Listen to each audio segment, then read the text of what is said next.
The lookout shouts, "Iceberg right ahead!" The Titanic strikes the ice. Water starts flooding in. Third-class passengers are locked up. There aren't enough lifeboats for everyone. Panic sets in.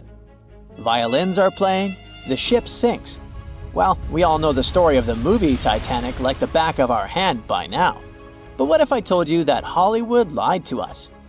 To tell the real story of what happened that freezing night in 1912, we need to rewind a bit.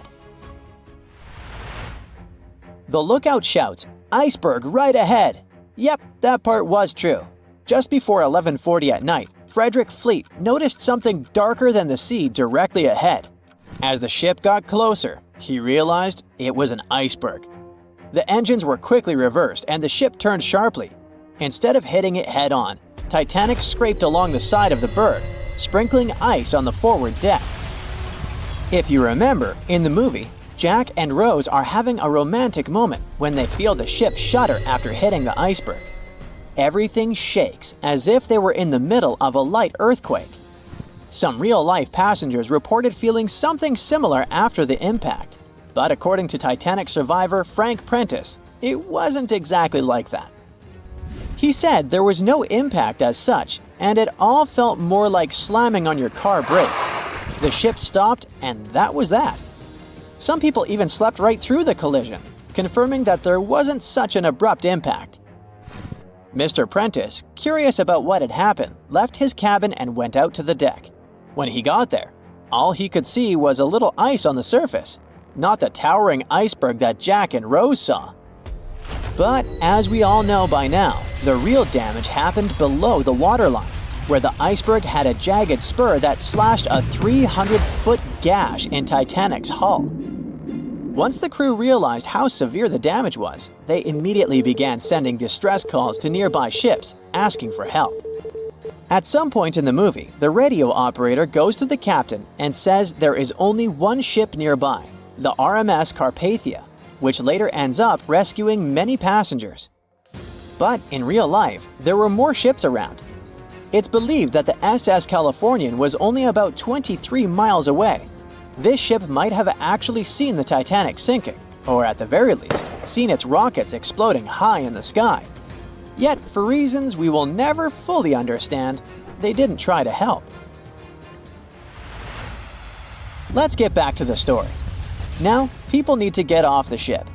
At 12:45, lifeboat number 7 was the first to be lowered. Just like in the movie, women and children were told to go first. But in reality, some women were hesitant and even refused to get into the lifeboats. Mr. Prentice said this happened mainly for two reasons. First, these lifeboats were high and passengers were terrified of the 70-foot drop from the deck to the ocean below. And second, most women didn't believe the Titanic would actually sink. It was called Unsinkable after all. So the idea of getting into a lifeboat seemed pointless at the time. This mindset probably explains why Eloise Smith, a first-class passenger, recalled that there was no panic or chaos at first. Other survivors backed this up, saying that no women or kids were crying. But one thing that was indeed concerning, at least for the crew, was the possibility that the lifeboats might buckle under too much weight. This is one of the theories why the first few lifeboats left carrying only a fraction of their full capacity. Like lifeboat number 7, which only carried 27 people in it, even though it could hold up to 65.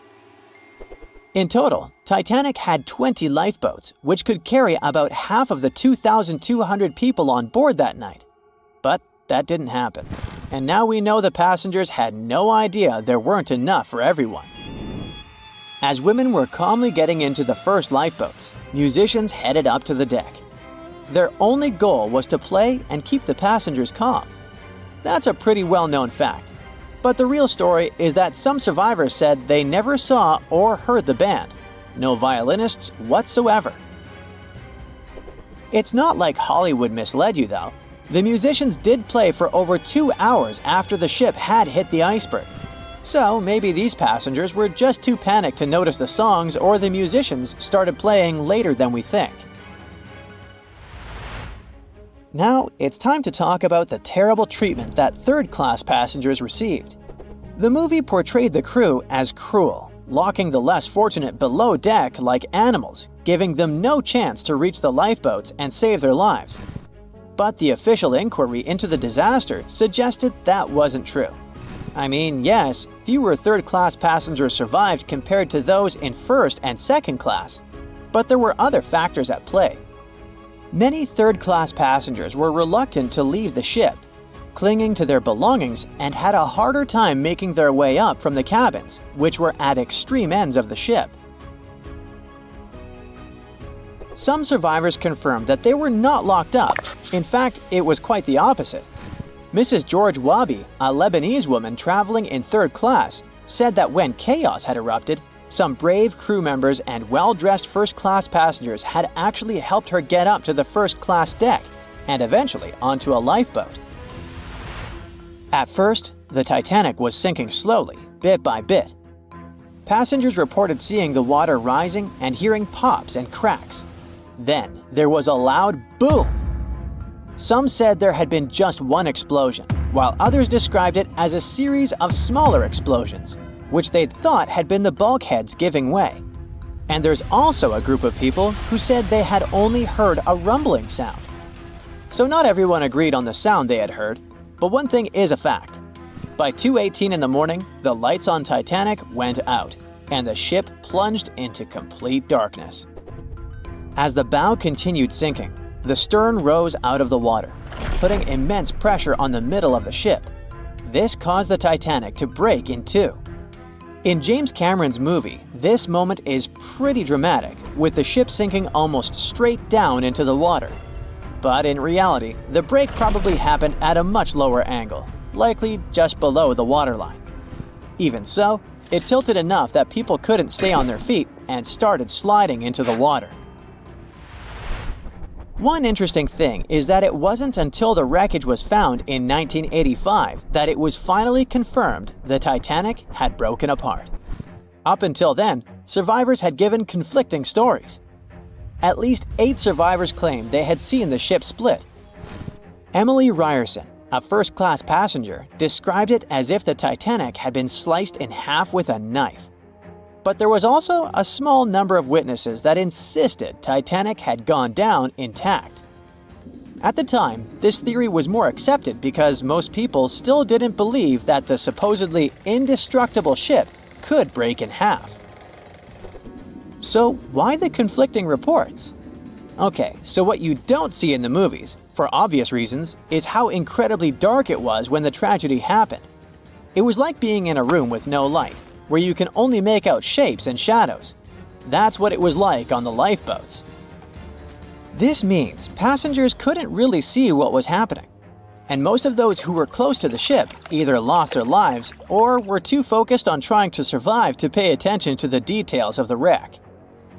Although James Cameron's film didn't fully capture how terrifyingly dark the disaster truly was, the 2012 TV series Titanic did a better job of showing the pitch-black horror of that night. Even then, the reality was much darker and more terrifying than either of these two productions could portray. Over a century ago, the Titanic struck an iceberg and sank to the bottom of the Atlantic Ocean. Of the 2,240 people on board, only around 700 survived. Since then, the tragedy has been the subject of endless movies, documentaries, and books. And though we've learned a lot about the ship and many of the people on board, we hardly know anything about the iceberg responsible for the catastrophe, especially anything concerning its size. But maybe we can find some clues. The Titanic was constructed by the White Star Line as part of its new fleet of passenger liners. At the time, it was the largest ship ever built, and it lived up to its name.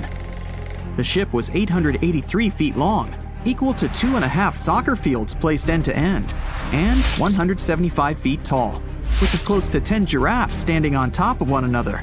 From the waterline to the deck alone, the boat was 60 feet high. That's close to the height of a 4-story building. The Titanic was big enough to have veranda cafes, a restaurant, a reading and writing room, a Turkish bath, a gym, and squash courts. There was even space for a swimming pool. The liner could carry a total of 3,300 people, including 2,435 passengers and 900 crew members. Although luxury was important, safety was paramount. The Titanic had been designed to have 16 watertight compartments below its deck. If the ship's hull was somehow compromised in an accident, up to 4 of these compartments could take on the water, while the remaining 12 would keep the ship afloat. Philip Franklin, vice president of the White Star Line, said this was what made the ship truly remarkable. It's believed that the man said, "There is no danger the Titanic will sink. The boat is unsinkable, and nothing but inconvenience will be suffered by the passengers." He was so very wrong. The ship left England for its first and last voyage on April 10, 1912. And all it took was a single iceberg to bring that mighty vessel down. Icebergs are fascinating. They are formed during a process called calving, when large chunks of freshwater ice break free from glaciers and float away into open water. They eventually melt away and disappear. In the northern hemisphere, the majority of these icebergs come from Greenland. In the south, they come from Antarctica. What you see on top of the water is only a small portion of an iceberg. This is just the tip. Most of it, up to 90%, is hidden under the water. Only when you examine pictures of the entire thing can you truly appreciate how massive icebergs are. It's the part of the iceberg you can't see that is often the most dangerous. Beneath the waves, it can have jagged edges in random places. A ship can easily get too close without realizing it, resulting in serious damage to the bottom of the boat. And it's not just big icebergs you have to watch out for. Smaller ones, which are more difficult to spot, can prove to be just as dangerous. A growler, for example, is under 7 feet long, with just a bit more than 3 feet showing above the water. And a slightly larger bergy bit is less than 15 feet in size. The dangers of icebergs were well known when the Titanic set sail. In 1901, the Islander was traveling through the inside passage to Alaska. It collided with an iceberg and sank immediately. Luckily, 138 of the 178 people on board made it to safety. Back then, there wasn't any special equipment for detecting icebergs. The best tool was your eyes. From a special vantage point above the ship called the crow's nest, 2 members of the crew had to stare out over the ocean and watch for potential hazards. The crow's nest was located at the front of the ship, 49 feet above the deck. It was attached to the mast. From this height, a person had a good view of the ocean. If they saw anything suspicious, they could ring a large bell to sound the alarm. After that, they could call from a special telephone to warn the captain of any danger. But imagine what a horrible job this would have been, especially on the night the Titanic sank. The crow's nest wasn't a warm and cozy room surrounded by windows. Instead, it was a large open tub exposed to the elements. On April 14, 1912, the air temperature was around 39 degrees Fahrenheit, which is close to freezing.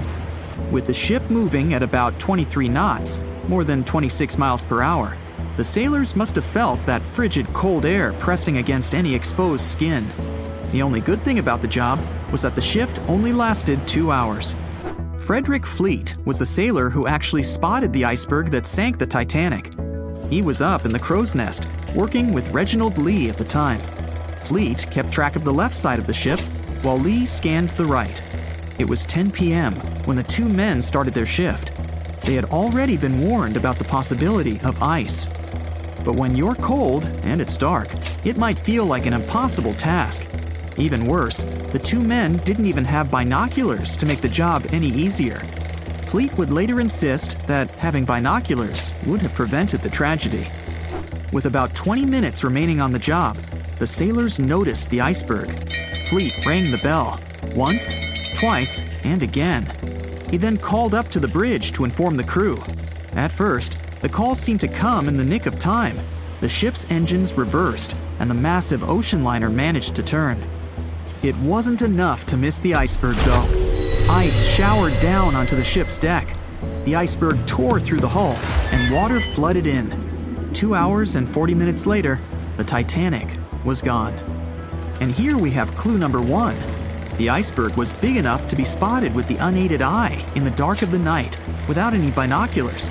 it was also tall enough for bits of ice to fall down onto the ship's deck. Since this all took place long before social media and smartphones, nobody on board would have been taking photos or videos at the time. So, of course, we don't have any footage of the actual iceberg. But there are photos of the possible iceberg from later that day. The SS Prinz Adalbert was sailing near the area on the morning of April 15, 1912. The steward on the ship had not yet heard about what had happened to the Titanic. But when he spotted an iceberg floating by, he was compelled to photograph it. Why? There was a line of red paint along the bottom of the iceberg, indicating that it had likely collided with a ship sometime within the previous 12 hours. A second photo was taken from a ship called the Minia, which was sent into the area to look for debris from the collision. Captain de Carteret said that among the wreckage, he had seen only one iceberg. He also noticed a streak of red paint on it. From the photos and witness accounts, newspaper reports estimated the iceberg to be 50 to 100 feet high and 200 to 400 feet long. That's clue number 2. The iceberg that hit the Titanic probably started its ocean journey from Greenland's coast, heading past the Baffin Bay to the Davis Strait. From here, it must have slipped through the Labrador Sea and finally reached the Atlantic. And that, in itself, is pretty impressive. The glaciers in Greenland create between 15,000 to 30,000 icebergs each year. Some small, some big. Of these, a mere 1% will actually make it to the Atlantic. The others simply melt along the way. We know that the temperature of the Atlantic Ocean, where the sinking took place, was around 28 degrees Fahrenheit. That's below freezing. For humans, this could cause frostbite or hypothermia. But that temperature is actually warm for an iceberg. Most would only last 2 to 3 years in the North Atlantic, slowly melting into the warmer water. Based on this, it's likely that the Titanic's iceberg left Greenland in 1910 or 1911 and was fully melted by late 1912 or 1913. But since it did make it to the Atlantic and managed to cause significant damage to the ship, we have clue number 3. We will never know for certain the size of the iceberg from that day, but we do know that it definitely wasn't a growler or a bergy bit. Both those types of icebergs are much too small. And if the ice was indeed scattered across the deck during the collision, the iceberg must have been a little taller than 60 feet. The newspaper estimates are probably as close as we're going to get. The iceberg that took down the Titanic was indeed a formidable one. And icebergs are still a threat. As recently as 2007, the cruise ship Explorer struck one and sank in Antarctica's Weddell Sea. Luckily, everybody survived. The International Ice Patrol was created in 1914 following the Titanic's sinking. The organization is still in operation today, made up of representatives from several countries. Using airplanes and radar, the patrol locates and tracks larger icebergs, making the information available to anyone who needs it and preventing more ocean tragedies in the process. In the Titanic movie, you won't see any fumes above the fourth funnel of the legendary ocean liner, and it's not a mistake. Back in 1911, the year before the Dream ship's departure, large ships would mostly sail with 4 chimneys. They needed those to draw heat and fumes from their massive boilers. The Titanic was a real engineering gem that only needed 3 chimneys to function. So the 4th was added for balance and more impressive looks. The White Star Line thought the public would have been disappointed to see only 3 pipes on the greatest ship of all time. The Titanic's sister ships, the Olympic and the Britannic, also had 1 fake funnel each for the same reason. The dummy chimney wasn't completely useless and served for ventilation. It took out the fumes from the machine spaces in the lower decks and from one of the first-class general rooms. 1 big ventilation funnel, instead of several small ones, helped to declutter the upper decks and left more open space for passengers to enjoy their strolls. When Titanic went down, the funnels, each weighing 60 tons, went down with the rest of the ship. They were made extra tall to make sure the passengers weren't covered in the suit being ejected. Their height and weight let them stay in the upright position. The forward funnel, followed by the others, fell only when the ship went for the final dive. Those chimneys were much lighter than the bow, so they spread among other debris. The light material they were made of flattened once it hit the bottom, and the iron-eating bacteria living deep down took care of it later. The bow of Titanic remained intact when it hit the seabed, but the stern was completely mangled. When the famous ocean liner hit that iceberg, things got really messy. It took the future movie star a whole 2 hours and 40 minutes to submerge completely. The collision let water flood 6 out of 16 watertight compartments. As the water gushed into the starboard side, the ship started to tilt down in the front and a bit to the right. By midnight, the damaged compartments were spilling water into others, and it was chaos because these compartments were only watertight horizontally. Soon enough, water started flooding through the anchor chain holes, and by 2 a.m., the bow was sinking, and the stern's propellers were lifted out of the water. The ship kept flooding until the moment the bow went underwater, and the stern shot up almost 45 degrees. The weight of those massive propellers stressed the ship's midsection. The steel just couldn't handle it and failed. Survivors described that moment as some loud noise, like breaking china or falling gear. That was the Titanic's upper structure giving in. By 12 past 2 a.m., the bow and stern were only connected by the inner bottom structure. Minutes later, the bow, weighing almost 16,000 tons, broke loose from the stern. The stern rose sharply to an almost vertical position and started sinking slowly. By 2:20, it disappeared underwater. The bow was cruising down at about 13 miles per hour and had hit the ocean floor almost a half an hour before the stern. The two parts of the Titanic now lie 2,000 feet apart, pointing in different directions. The bow remained mostly intact, just covered in mud.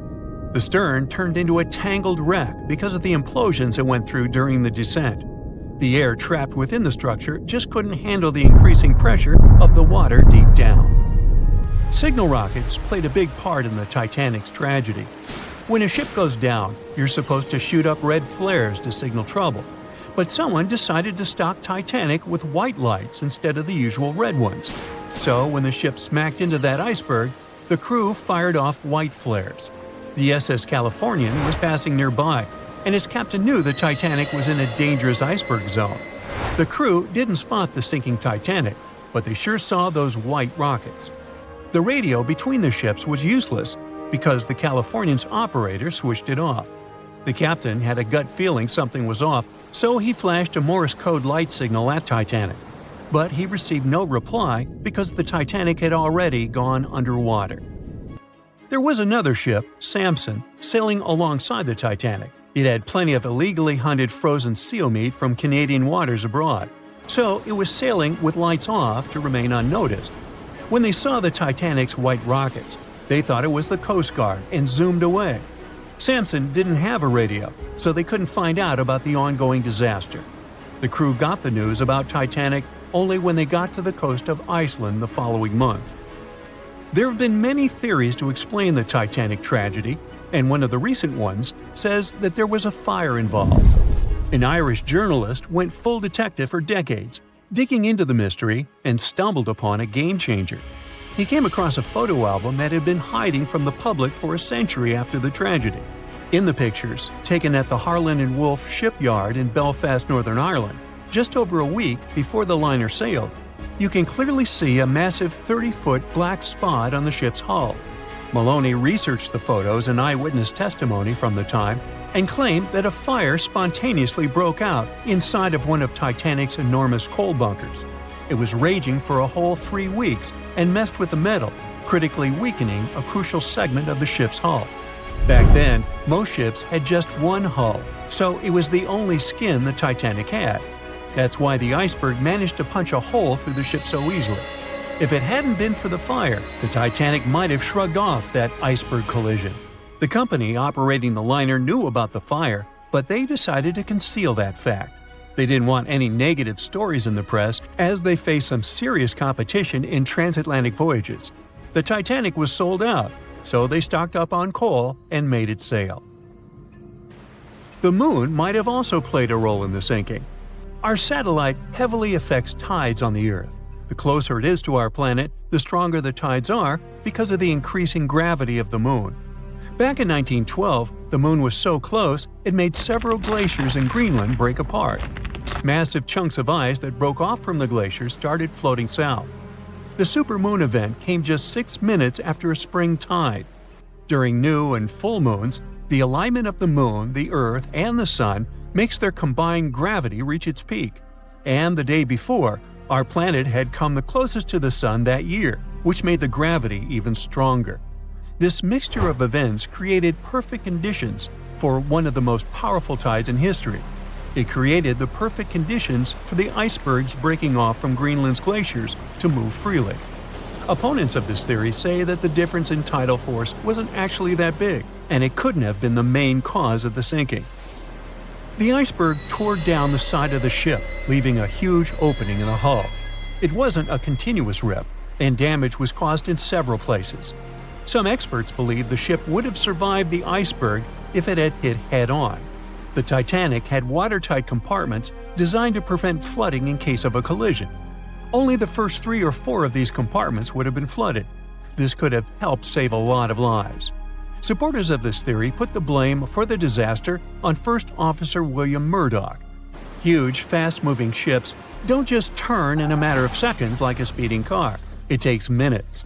When Murdoch realized the collision was inevitable, he tried dodging left to avoid a direct hit. But despite his efforts, the ship still collided with the iceberg. You know the rest.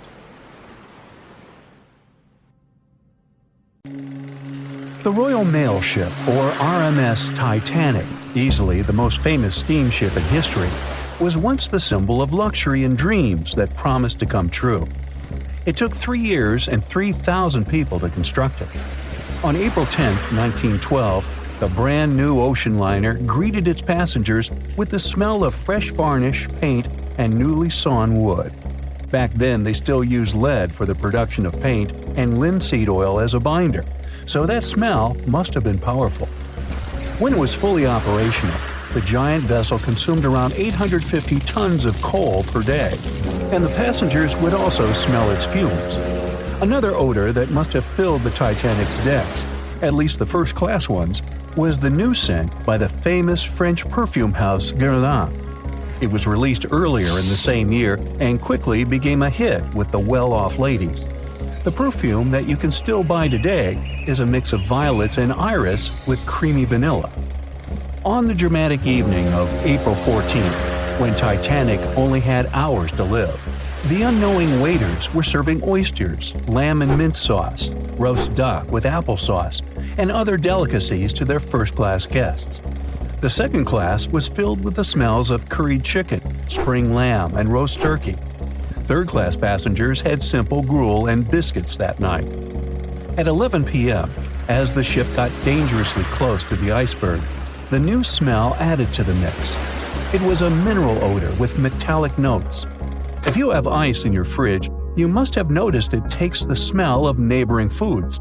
The same happens to icebergs. They take on the odors of sea animals and maintain the chemical composition of the water that they're made of. If more people had known about the meaning of this particular metallic smell, they probably still wouldn't have saved the ship, but the number of people that managed to escape to safety could have been larger. Speaking of smells, in case you've ever wondered what space smells like but aren't planning to become an astronaut anytime soon, listen up. You can try out Eau de Space, an aroma that was designed by NASA decades ago. The idea of the perfume was to help astronauts prepare for their encounters with space at all levels during their training. But hold on a second, space is a vacuum, so it technically shouldn't have any smell. Yet, astronauts who have been out there remembered it as a pleasant metallic odor, something like the smell of welding fumes or burnt gunpowder. They could smell it on their spacesuits after coming back into their spacecraft. We can also guess what other planets smell like based on what their atmospheres are made of. Venus has clouds of sulfuric acid in its atmosphere, so it must smell like rotten eggs. Mars and Uranus also smell like rotten eggs, by the way. Each of the layers of Jupiter's atmosphere is made up of different chemicals. That's why it smells different depending on where you are. Some layers would greet you with a yummy aroma of bitter almonds or marzipan, and others, closer to the top, smell like cleaning products. The remaining planets of the solar system are unlikely to have a distinctive scent because they're mostly odorless gases in their atmospheres. As for our natural satellite, the Moon, the Apollo astronauts claim that its dust smells like gunpowder. The fragrance of fresh-cut grass makes regular mowing it nearly worth it. But did you know that the grass isn't having a great time while you're doing it? In fact, it's sort of screaming for help. And because grass can't scream out loud, it expresses discomfort by releasing a mix of smelly, volatile molecules. It does it to protect itself from insects. Caterpillars and other similar creatures just love to munch on sugary plant snacks. When you mow the grass, it releases jasmonic acid, among other things. It's sort of a signal to parasitic wasps that there is a caterpillar available. These creatures deal with the grass's offenders, and it can keep growing happily ever after. From the point of view of the grass, mowing is not much different from an insect attack, so it protects itself the best way it can. The rain has an easy-to-recognize powerful smell, also known as petrichor. But where does it come from?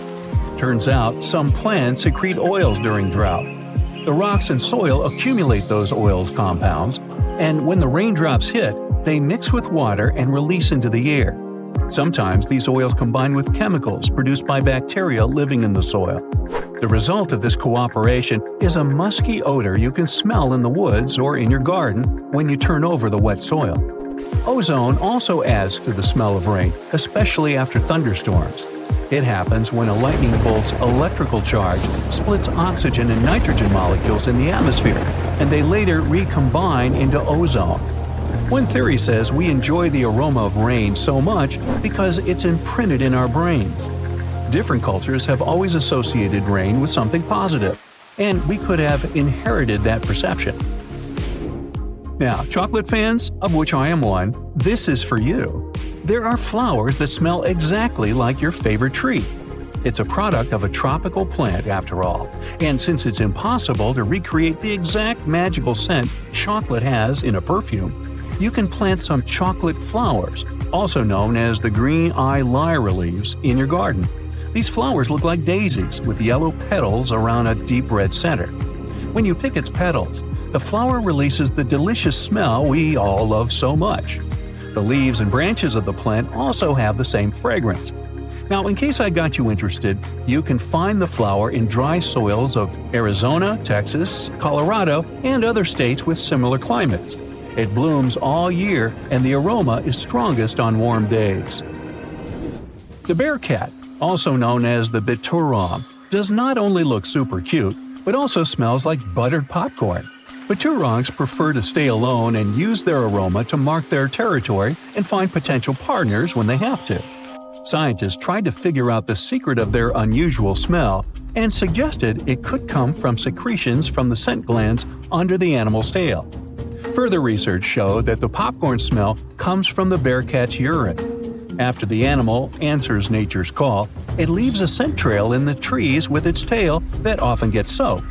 But if the real popcorn only releases its amazing smell when it's popping under heat, how do bear cats manage to do it without a microwave? Well, the answer could be in their diet, or more likely, in the bacteria that come in contact with the animal's natural fluid. Durian is a fruit popular in Southeast Asia that smells sweet and nice to some people, but to the majority, it's a mix of rotten onions and sweaty socks. The stench is so powerful that it's banned on public transportation and hotels in some countries. The secret of durian is its 44 odor-active components.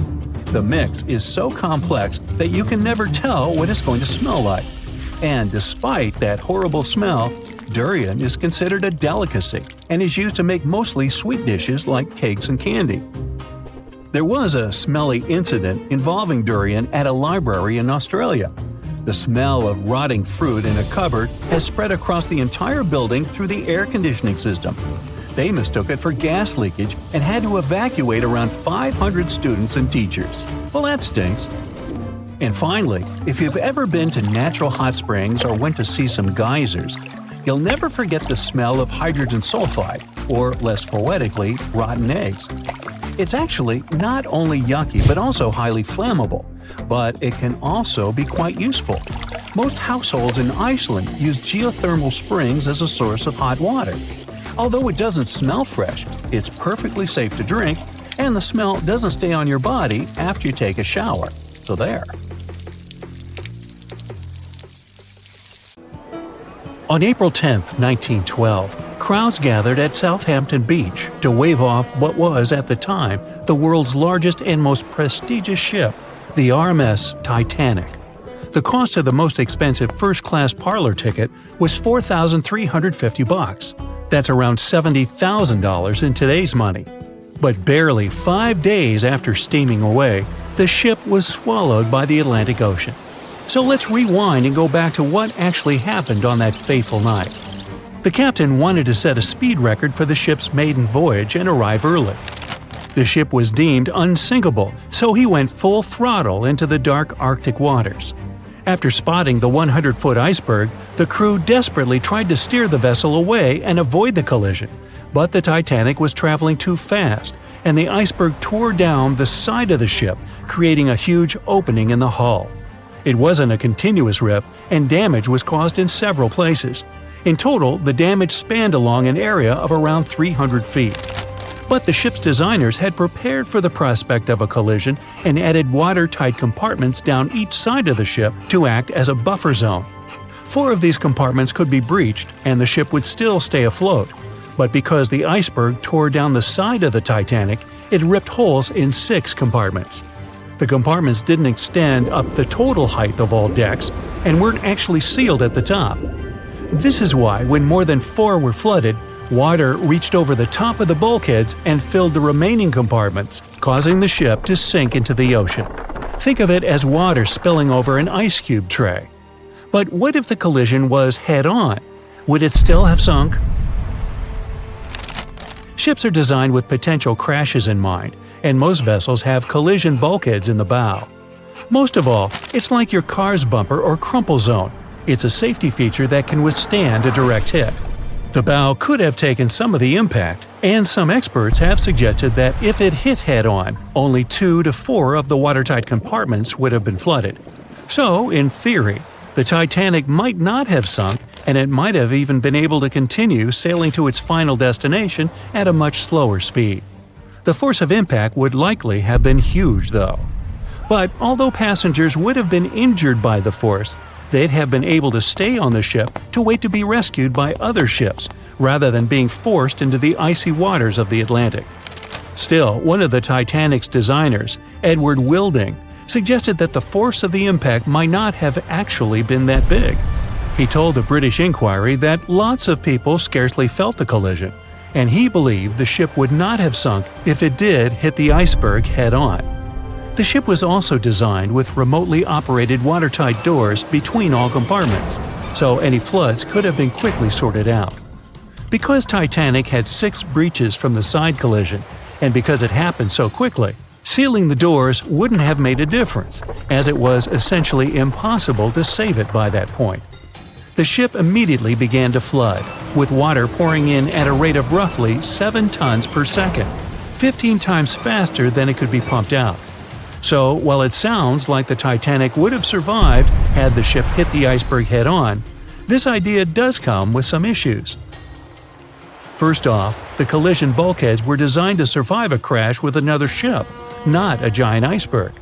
If 2 ships collided, both would absorb some of the impact in their bulkheads, sharing the impact and likely staying afloat. But an iceberg is stationary, meaning that Titanic would absorb most of the energy from the collision. If Titanic hit head first, because of the speed it was traveling, the impact would have likely traveled down the whole body of the ship. Just imagine a 46,000-ton ship traveling at around 20 knots. At some point, it hits an iceberg that weighs what could be over 100,000 tons. This collision would likely create a powerful force causing massive damage to the vessel. It is likely that seams would split, staircases would come tumbling down, and rivets would burst open across the ship. All that would have potentially flooded even more compartments. This could have caused Titanic to sink in a matter of minutes rather than hours. But that's just the tip of the iceberg. As we all know, the biggest part of it is hidden underwater. So if Titanic had been traveling head-on, it's likely it would have hit the part of the iceberg below the water first, which would send it veering off course. Hitting an iceberg is not like hitting a brick wall. In this case, the ice under the water would have torn open the bottom of the ship and caused damage to the sides. Icebergs also aren't flat, solid objects. If a flat collision happened, the ship might have stayed afloat, but icebergs come in many shapes and sizes, from domes to wedges.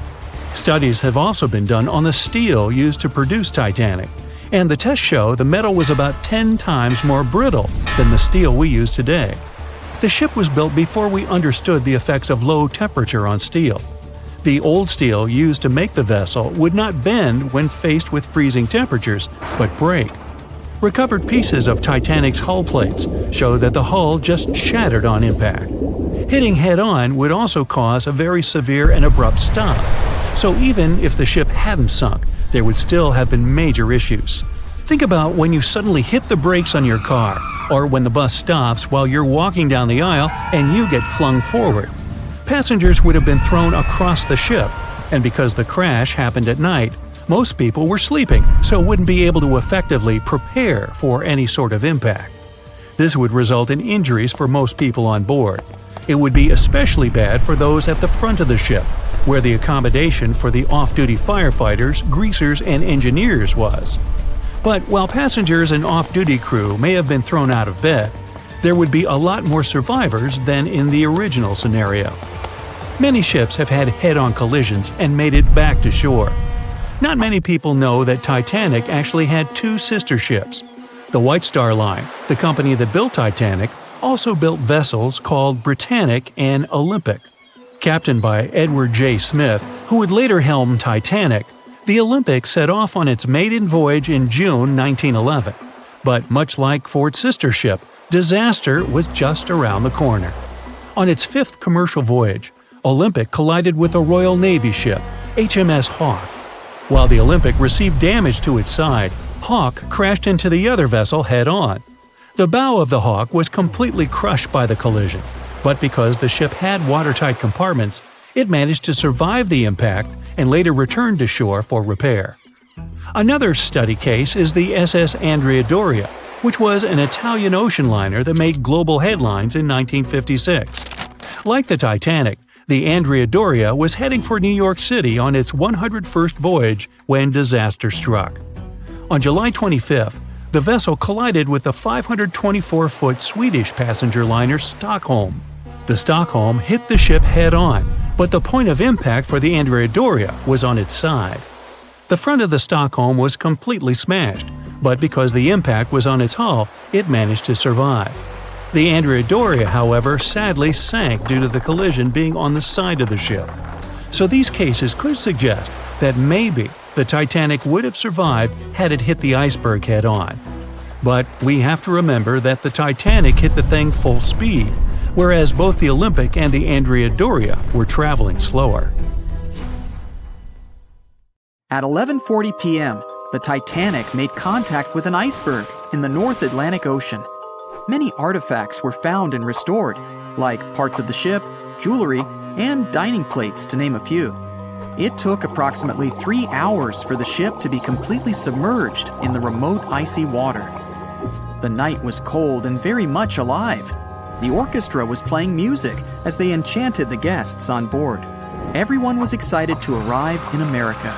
It was still considered an amazing feat for a ship to cross the Atlantic back in 1912. But as the day went ahead, there was an atmosphere of impending doom for the captain and his crew. No one else felt it though. It seemed to them nothing could possibly go wrong, and this would just be another regular night. To them, the Titanic was unsinkable. The last thing on your mind when thinking about the Titanic is the mail crew. Yes, there were mailmen on board delivering mail to America. It may seem like a pretty mundane occupation, but there was a very tough test to pass in order to be accepted on board, and only a few top candidates would qualify, and those few would get shortlisted and accepted. John Starr March, an American, was one of these mailmen earning between $1,000 to $1,500 a year working on the Titanic. Back in 1912, this was considered to be a lot of money. They were not officially part of the ship's crew, since the mail crew was placed near the third-class quarters. But given their influence and resistance, they were eventually moved and given a private dining area. March got this job since he needed the money to support his family. He found a perfect way to earn some big bucks, working on a large ship traveling across the ocean. He was 51 at the time and came from New Jersey. Sadly, he was on board when the ship sank and didn't make it. But they recovered a pocket watch that gives us a little insight into what happened that fateful evening. It's a gold case engraved with filigree and had a caption saying it was made by the Elgin National Watch Company. On the surface, you'd think this would just make a pretty cool antique sitting over the fireplace, but there are some unusual details about it. There are obvious signs water seeped beneath the glass, and the black arms of the watch indicate the time to be exactly 1:27. It leaves us wondering why the clock stopped at this precise hour. What was the owner doing? The mail clerks were operating a fully functioning and efficient mail sorting facility on board the Titanic. This wasn't something you'd come by often on a cruise ship, since typical ocean liners use closed mail bags to transport the mail from one port to another. But the mail sorting facility on the Titanic allowed passengers to send out postcards whenever the ship docked in transit zones in Ireland and France. According to reports, people started heading back to their rooms at around 11 p.m., but some of them were still hanging around and enjoying their night. The 5 mailmen were celebrating a colleague's birthday in their separate dining room.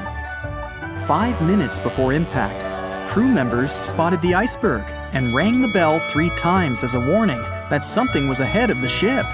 They gave orders for the Titanic to move left, or, as they say in the biz, hard a starboard, to make the engines reverse.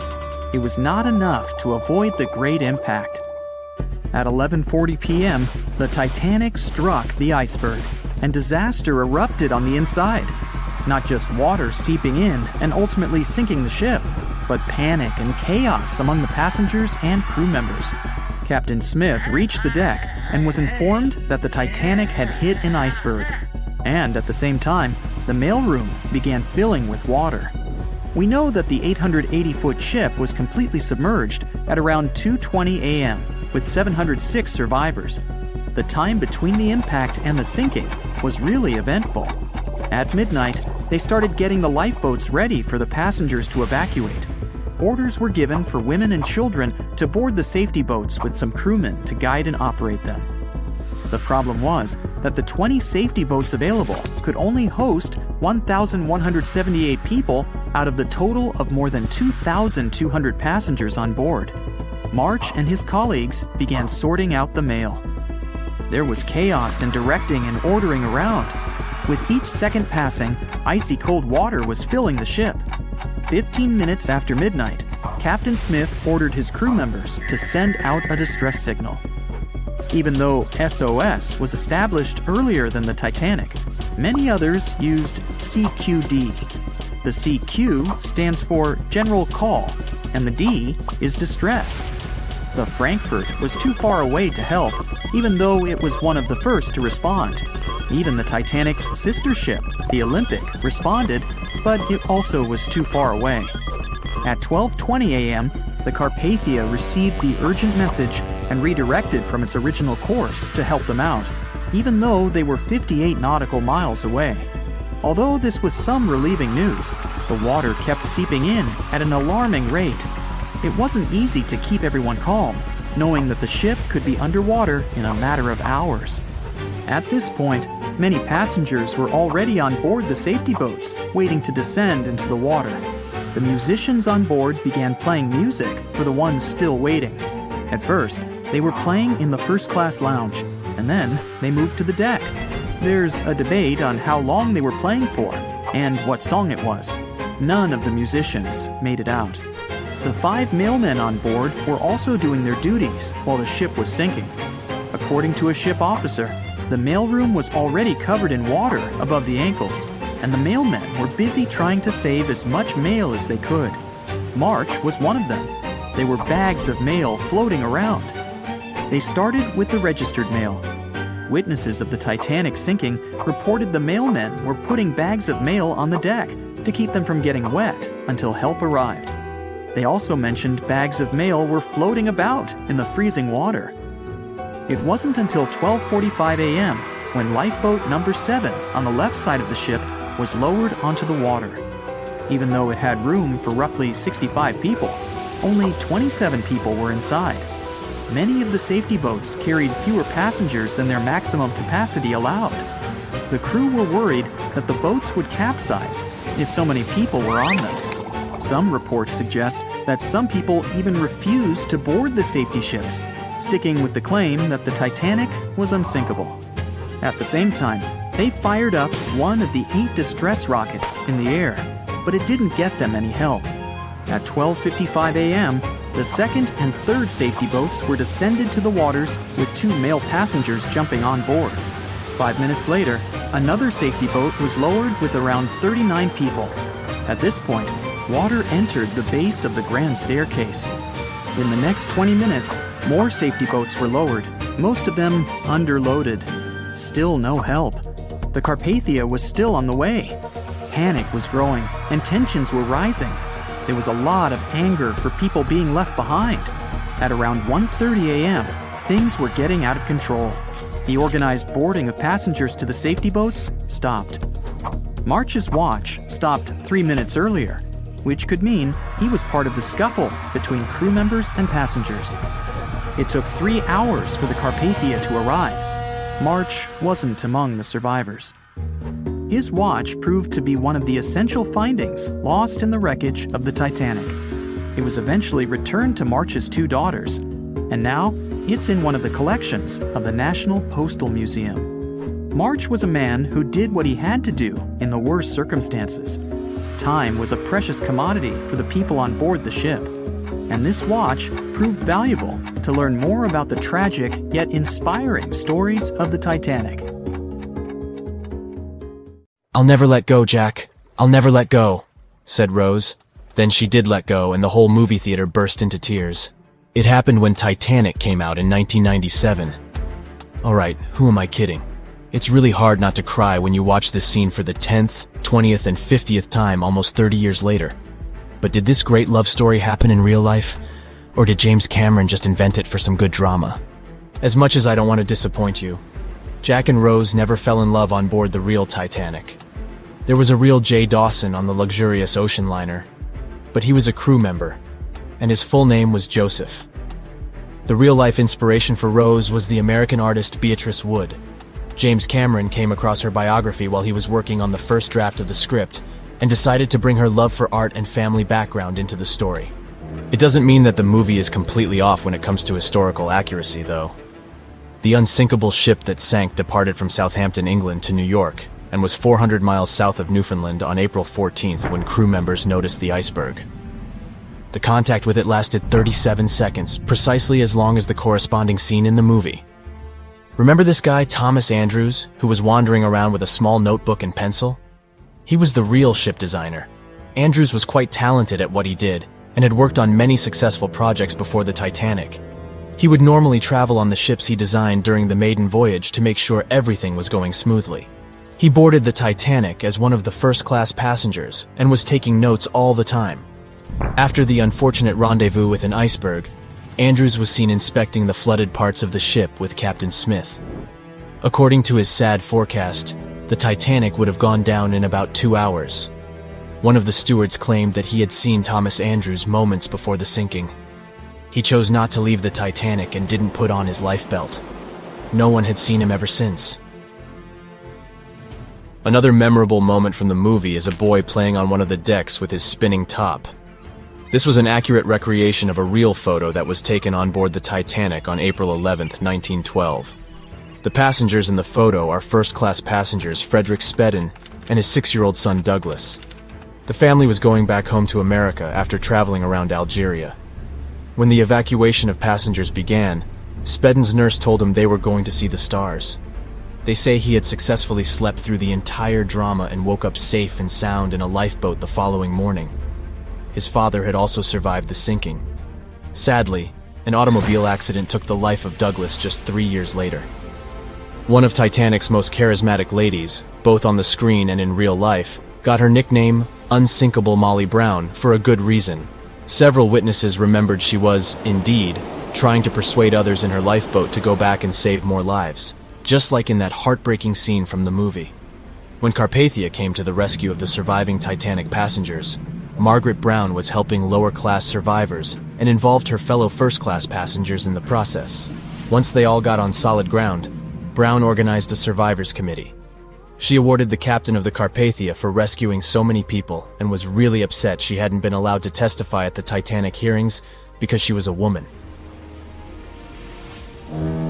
You won't see any fumes above the fourth pipe of the ship in the movie. It's not a technical mistake. The Titanic, indeed, had it only for more impressive looks and didn't really need that pipe. Back in 1911, the year before our hero's departure, large ships would mostly sail with 4 chimneys. They needed those to draw heat and fumes from their massive boilers. The Titanic was a real engineering gem that only needed 3 chimneys to function. So the 4th was added for balance. They thought the public would have been disappointed to only see 3 pipes on the greatest ship of all time. The movie had an impressive budget, $200 million, but even that wasn't enough to cover all the possible costs. Cameron knew they had to save some money, so they built the replica of the liner only on the starboard, which means the right side. They chose this side to make things look more realistic. The wind at the filming location was moving mostly from north to south, so with the fumes going out, it looked like the liner was actually moving through the ocean. But if you remember one of the first scenes with the Titanic departing from Southampton and people waving, you'll understand why the crew had a problem with it. The real ship was docked at the port, or left side, there. They found a brilliant solution and just flipped the scene horizontally to make it look real. The letters and buttons on costumes were reversed, and actors walked in the opposite direction for everything to be changed in post-production. One of the scenes I can't watch without tears is the elderly couple holding on to each other as they go down with the Titanic. The couple who inspired this heartbreaking episode were real people, some of the richest passengers of the not-so-unsinkable ship. They were Isidore and Ida Strauss, and they owned Macy's. When news of the disaster spread, they put on life jackets and ran to the decks along with others. Ida stepped onto the lifeboat, but Isidore refused to do so before all the ladies and little ones were there. Ida didn't want to leave her husband. She climbed out of the lifeboat and handed her mink coat to her maid, saying she would no longer need it. Isidore wrapped his arms around Ida, and they remained on the bridge of the ship until a huge wave swept them both into the sea. So the bed scene wasn't that accurate, and James Cameron later admitted he had taken some license as a director. You know this guy who was drinking from a flask next to the main characters as the ship was going down? His name was Charles Jugan from England, and he was in charge of 10 bakers, 2 confectioners, and a Vienna baker aboard. He was expecting to earn a real lump sum and would have been one of the best-paid crew members if everything had gone well. The night the iceberg hit, Johan was off duty, taking a rest in his bunk. He immediately woke up and sent his bakers to deliver bread to lifeboats. He then returned to his room for a drink. Once he came back on the deck, he helped others get in his assigned lifeboat. There was no more room for Charles inside, so he ended up on the outside of the rails of the ship.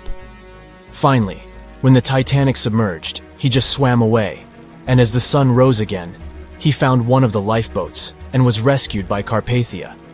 The contents of the flask must have helped him survive. The well-dressed man who decided to stay on the Titanic forever was American businessman Benjamin Guggenheim. That last name probably sounds familiar, and yes, he was from that famous family. Guggenheim was traveling with his valet, his significant other, a singer from France called Leontine, her maid, and their chauffeur. They all boarded the Titanic in France during one of the short stops it made after leaving Southampton. When disaster struck, Benjamin was helping the ladies get in their lifeboat. He reportedly said they were only saying goodbye till the next day. He was sure the ship would be quickly repaired. After helping many women and youngsters get in the boats, Guggenheim chose not to fight over the remaining seats. He and his valet returned from the decks to their first-class suite and put on their finest suits to go down like gentlemen.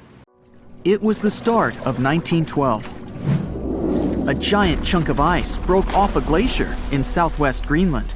The ice was made up of snow that had fallen thousands of years before the event, perhaps as far back as when mammoths still roamed the earth. The iceberg started its journey. It was a huge thing, more than 1,700 feet long and weighing over 75 million tons. It was also a very peaceful chunk of ice.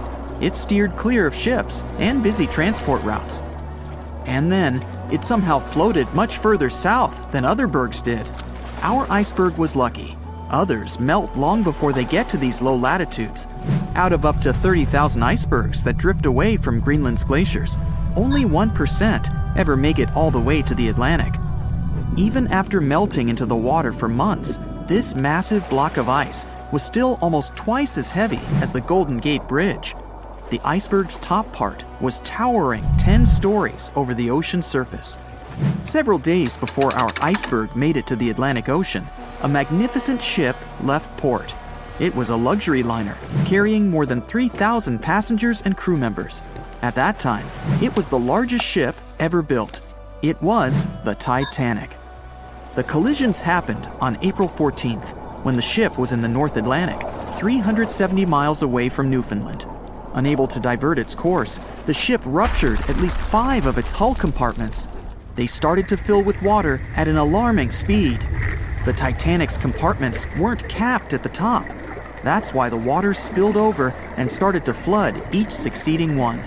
The front of the ship began to sink, causing the back part to lift vertically into the air.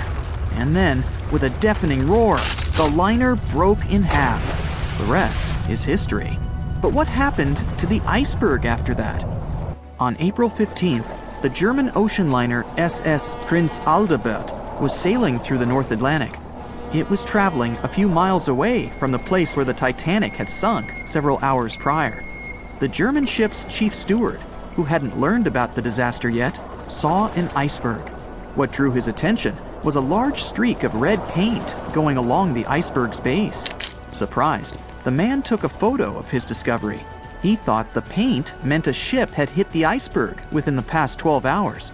The next person who saw the iceberg and took another photo of it was the captain of a vessel laying deep-sea telecommunication cables. The ship was sent to help in the area where the Titanic had sunk. The captain later claimed the iceberg he'd seen had been the only one in that area, plus the red paint. It wasn't difficult to connect the dots. In 2015, one of these photos sold at auction for over $32,000. And still, experts are unsure whether the image really shows the infamous block of ice. It might be a simple iceberg that had been floating nearby at that time. The great Unsinkable ship was gone, sunken to the bottom of the North Atlantic, where it remains to this day. But the iceberg continued on its way, perplexing a few witnesses and slowly melting into the surrounding water. It would vanish completely before the end of the year. Titanic sank on April 14, 1912, and all of the passengers' belongings and ship's paraphernalia went down into the deep, dark waters with it. These objects patiently waited to be discovered until 1985. Titanic sank fast, and there seemed to be almost nothing left from the ship. Yet divers in small submarines managed to retrieve plenty of artifacts from the wreckage. If you wonder what those surprising items look like, hey, join me. A number of museums have collections of Titanic items rescued by divers or donated by survivors and their relatives. And some of those items are even sold at auction. So if you're ready to spend a pretty penny on an exclusive artifact, hey, why not? The first artifact on my list is a pocket watch belonging to a Titanic passenger, John Chapman. John and his wife Elizabeth were on their honeymoon. When the ship hit the iceberg, Elizabeth was offered a seat on a lifeboat next to her friend Emily Richards. There was a problem though. Mr. Chapman couldn't enter the lifeboat. Elizabeth turned to her friend Emily and said, "Farewell, if John can't go, I won't go either." Now, that's what I call true love. After a short time, the ship went under. If we step back and return to Chapman's pocket watch, we'll notice one more heartbreaking detail. Experts believe the watch stopped around the time the ship finally submerged. Do you remember the iconic scene in the Titanic movie where the ship's band continued to play while the ship was sinking? The violin, played by the real musician, was sold in an auction for $1.7 million in 2013. They say the band played Nearer My God to Thee as the ocean liner sank. Since we started talking about the band, we might as well shed light on a piece of music found on the ship. It was the song Put Your Arms Around Me, Honey. Considering the fact that paper gets ruined almost instantly when it meets with water, it's a miracle to see those documents. Another saved paper document is the lunch menu. The first-class passengers wore their beautiful dresses and enjoyed their meals without knowing that it was their last lunch. This unique item was auctioned for $122,000. Meals were offered based on class. For instance, a first-class passenger would eat roasted turkey with cranberry sauce, spring lamb, or baked haddock. In comparison, a third-class lunch consists of stuff like rice soup, fresh bread, roast beef, and brown gravy. There were also cabin biscuits, which the passengers would eat to diminish seasickness. It wasn't just the menu. A VIP ticket was also retrieved. The ticket number is still readable, 1342. Number 5 is Edwardian perfume samples. A chemist named Adolf Saalfeld stepped onto the Titanic with various perfume bottle samples. Why did he bring these samples with him? Well, Saalfeld planned to open a fragrance store in America. 61 vials of perfume sank with the ship. Luckily, their owner managed to survive and get there safely, but his samples sank and were only rediscovered some time ago by the divers. When we accidentally drop a plate, it usually shatters into pieces. Now, there's a question. Do you think an unbroken plate can be recovered from Titanic? The answer is yes. Original White Star tableware is proof. Apparently, each class of passengers didn't just get different meals, but was also served with different types of plates. The retrieved plates have a green and brown floral motif. The edges have a gold rim, and there's a logo in the center. By the way, they're sold at auction, and you can find them online. Let's carry on with touching personal stories. The love story of Rose and Jack that we see in the movie is fictional, but the ship surely witnessed many romantic tales. Here's a love letter to prove this. The messages tell us a story about how life was on the ship during the last few days. It was written by Kate Buss on April 10th. She mentioned how seasick she felt and other things, such as she was supposed to go to dinner in a half an hour. This letter wasn't the only letter divers took to the surface. For example, there's the letter Esther Hart wrote to her little daughter, Ava. It was sold at auction for £119,000. This letter is probably the last letter written on board, since it was completed only 8 hours before the tragedy. The letter is not that damaged because it was in the pocket of Esther's husband's coat. Another letter we can mention is Dr. John Simpson's letter. Those words were the last words that he wrote to his mother. Let me introduce you to Edith Rosenbaum. She was on the ship with her lucky toy pig. Edith had been severely injured in an accident before she sailed on the big ship. The toy was a present from her mother as moral support for her recuperation process. It was actually a music box in the shape of a pig. Edith used it to calm frightened young people in the same lifeboat. The next item on the list is the scout whistle of Lillian Winifred Bentham. She was a second-class passenger. On that terrible night, Lillian was in her stateroom. She didn't believe that the Titanic could sink. After all, it was the unsinkable ship. Her friend came to her and convinced her to hop into a lifeboat. Only then did she realize how serious the situation was. Moments later, she saw the ship break into 2 parts. As the lifeboat floated into the night, Lillian saw a crewman who was also rescued. Without a second thought, she wrapped the man with her fur coat. It was freezing, so she probably saved the man's life by doing that. The young man wanted to thank her for her kindness, so he gave Lillian a scout whistle. It was the whistle he used throughout the night to call for help. This pair of white gloves is one of the rarest artifacts recovered from Titanic. These cotton gloves belong to a gentleman. The owner's identity is unknown. Fabric can't last underwater for decades, but these gloves look fine, and you can still see the fine detailing and elegance. An alarm bell has also been found. Yes, that's the famous bell, the one that rang to warn people about the iceberg. Frederick Fleet and Reginald Lee were on lookout duty the night of the accident. Both of them survived. Fleet was the one who saw the iceberg before the ship struck it. What's ironic is that Fleet and Lee didn't have access to binoculars. They were stored in a locker in the crow's nest, but the key to the locker was in the pocket of a crew member who was reassigned to another ship at the last minute and didn't leave the key. They could have seen the iceberg sooner if they had had pairs of binoculars. If they had had it, the Titanic could have gotten out of the way. Divers discovered not just belongings of passengers or the crew, but also pieces belonging to the ship itself. Our next artifact is the Grand Staircase. Some parts of this iconic structure are recovered from the wreck. Turns out that this staircase became a meeting spot among first-class passengers. If they wanted to visit the Turkish baths for a spa day or eat dinner, they met at the staircase and went together. This staircase was a sign of how luxurious some parts of Titanic were. Another miraculously saved object that belongs to the ship is its plan. It was one of the most expensive artifacts sold at auction. The plan is around 30 feet wide. What else? The logometer was also discovered. It's a device used to check the sailing speed of the ship and the distance it covers. The experts say that from the start at noon on April 14th, the device logged 268 nautical miles. And there's more. A giant chunk of hull, known as the Big Piece, was also found. This fellow weighs 15 tons. The larger portholes were for the cabins, and the smaller ones were for the restrooms.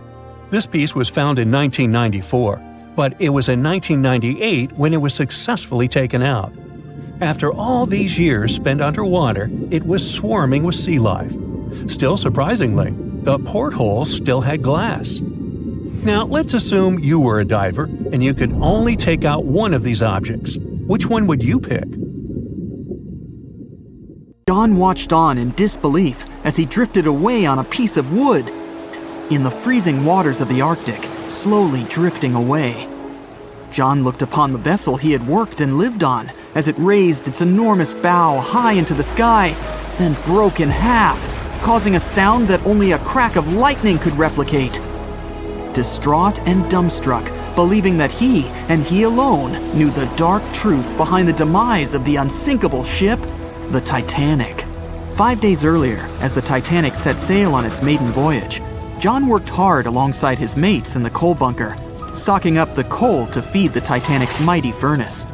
They had stocked and stored more than John had ever witnessed on any other ship he'd worked on. But this was the Titanic, the grandest ship to have ever sailed the seas. On the Titanic, there could never be too much coal. As they left Belfast and pushed toward Southampton, there was a large bang below decks that went unnoticed. The furnace was roaring and the turbines were spinning, pushing the Titanic forward at a quickened pace. The crew cheered as the vessel moved forward, unaware of the loud, concerning noise. Arriving in Southampton, Greg came aboard, amongst hundreds of other passengers. With 13 years at sea, his vast experience included the role as a quartermaster on 6 previous ships. Ready for a new challenge aboard the greatest vessel ever made, he was looking forward to this next challenge of his career. Greg came with a wealth of experience, especially with sailing through the Arctic. His role was vital within the crew, understanding the seas around the North Pole. He would be a key lookout as they set to cross the perilous path of the iceberg alley. Greg had some concerns regarding the voyage. The Earth's orbit was remarkably close to the sun and the moon, causing higher tides. This would make icebergs more prominent, drifting them further away and towards the route of the Titanic as they journeyed to New York. Assessing the lookout tower and inspecting the available gear, Greg found no binoculars. This made him concerned, but the sailors just laughed at Greg. "If the deck is short on ice cubes, we'll be sure to plow right through a berg to resupply." A sailor laughed. Greg didn't share this sentiment. Eager to find out why they had been left short-handed on equipment, since he had such a vital role on the ship, Greg inquired further. Sadly, the officer with the keys to the binocular supply cupboard had been removed from the crew at the last minute. Greg couldn't believe something of this importance had been overlooked. For such a mighty ship with so many people aboard and crossing in a particularly perilous path, this just didn't make sense. But not wanting to be fined for breaking into the ship's property, Greg let it slide, hoping that they wouldn't need the binoculars in the end. Ultimately, if there were icebergs expected, a warning call would be made to the captain, informing of any concerns. Little did Greg know that a warning had been received, notifying of the dangers that awaited, but the telegram didn't provide the required prefix, which would have ensured direct delivery to the captain. So, the critical warning was just overlooked. John and his crew below decks prepared for departure, stoking the engines. He noticed an essence of thick exhaust, far too heavy than what would be expected from the furnaces. The crew searched throughout the lower decks. Following a thorough search, they managed to locate the cause of the exhaust. It was an ignited pile of coal within a coal bunker. Unknown when it had ignited, a buildup of coal had clearly been smoldering, slowly growing in size. The amount of smoldering coal was concerning. The alarm was raised, alerting an officer to review the matter. The officer assessed the damage and confirmed with the captain that it was deemed to be of little concern, as only minor damage had been caused. John was unsure of this assessment, as he knew that in confined spaces, surrounded by iron bulkheads, an oven-like environment arises that intensifies the heat with time. But the Titanic would power forward, making no sense to John as they had only just departed from Southampton. He was sure they would have turned back. John and his crew were ordered to shovel the already lit coal into the furnace and continue shoveling until all the smoldering contents would be contained. It was a possible but painstaking task that could take the entire journey. The continuous intake of coal would ensure the turbines would spin at a constant accelerated pace, not what the Titanic was designed for. It was meant to be a luxurious passenger liner and not for breaking speed records. However, the crew would find enthusiasm in not only acknowledging the Titanic as unsinkable, but also as the fastest. John and his crew continued to shovel the coal into the furnace for several days. The temperature within the bow was becoming hotter every day.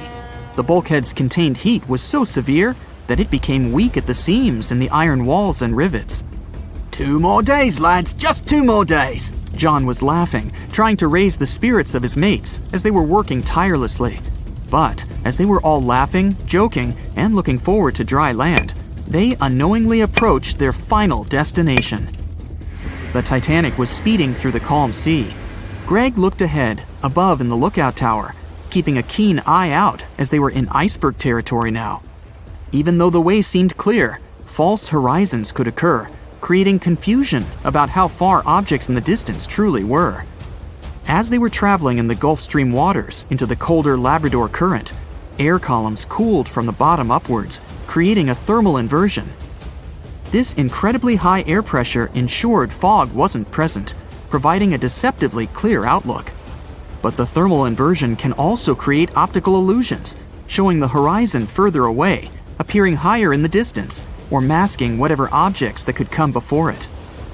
These false horizons could easily hide any icebergs that could be approaching. Greg knew the perils of a calm sea in the Arctic, preferring the rough waters, where it's easier to detect icebergs within waves. Peering from the lookout, Greg was looking towards the dark abyss ahead. Suddenly, within 1 mile directly in front, a formidable image quickly emerged from the dark waters surrounding. "Iceberg, right ahead!"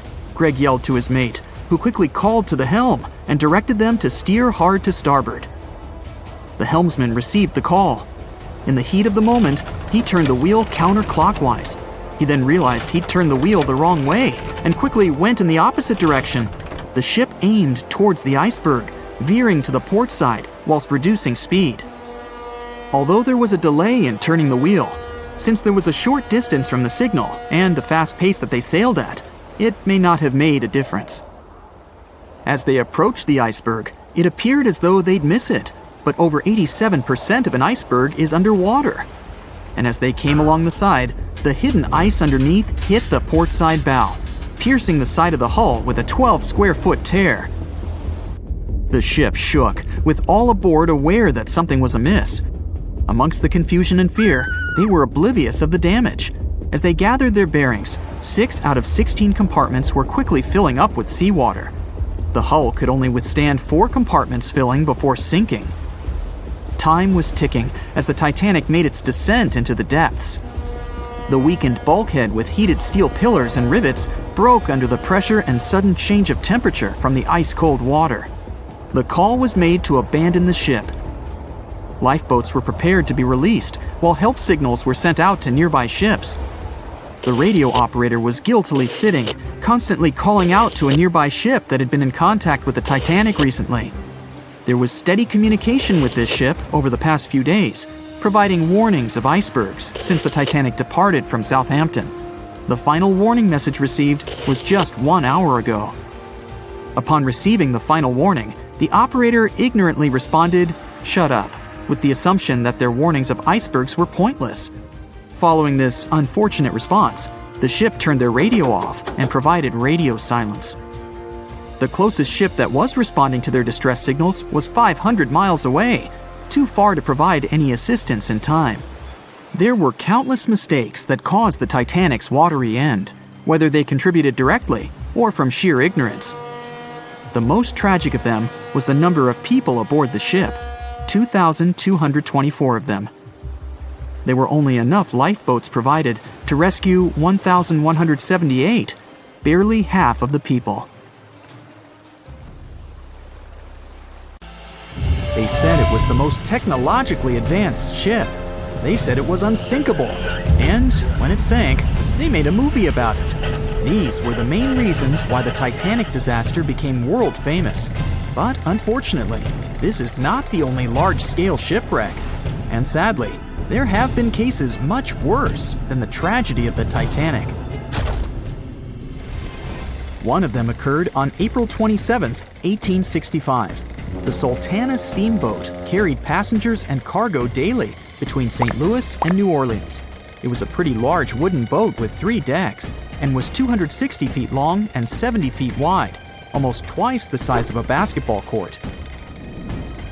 The ship could carry about 350 passengers, but on that unfortunate day, more than 2,000 people were on it. On April 23rd, she was making a routine voyage from New Orleans when it broke down. Something was wrong with the boiler, so the vessel docked in Vicksburg for repairs. At the port, the ship's captain, James Cass Mason, found out about an excellent opportunity to earn a lot of money. All he needed to do was to transfer a large group of former prisoners to the north. The captain agreed to do it, but the problem was that the boiler required a lot of time to repair. Mason was afraid that his competitors would take the job, so he decided to sail despite the malfunction the ship had. He patched up the holes in the boiler instead of a big repair and invited all the ex-prisoners on board. So, there was a broken boiler, an excess number of passengers, a lack of lifeboats, and not the best river conditions. Also, the captain refused to send the ex-prisoners to the hold, so they were all with ordinary passengers. There were strong chances for a shipwreck, but the greedy desire to earn more money was stronger. The Sultana went on a voyage and sailed up the river for 2 days. At this time, one of the biggest Mississippi floods in history began. The river overflowed its shores because of the flood, with the water level rising several feet.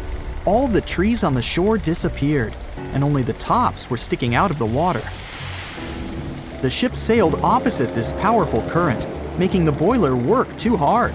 On the evening of April 26th, the Sultana arrived in Memphis, Tennessee, and they loaded even more, 120 tons of sugar and 200 passengers. She got incredibly heavy. Around midnight, the ship continued its dangerous journey.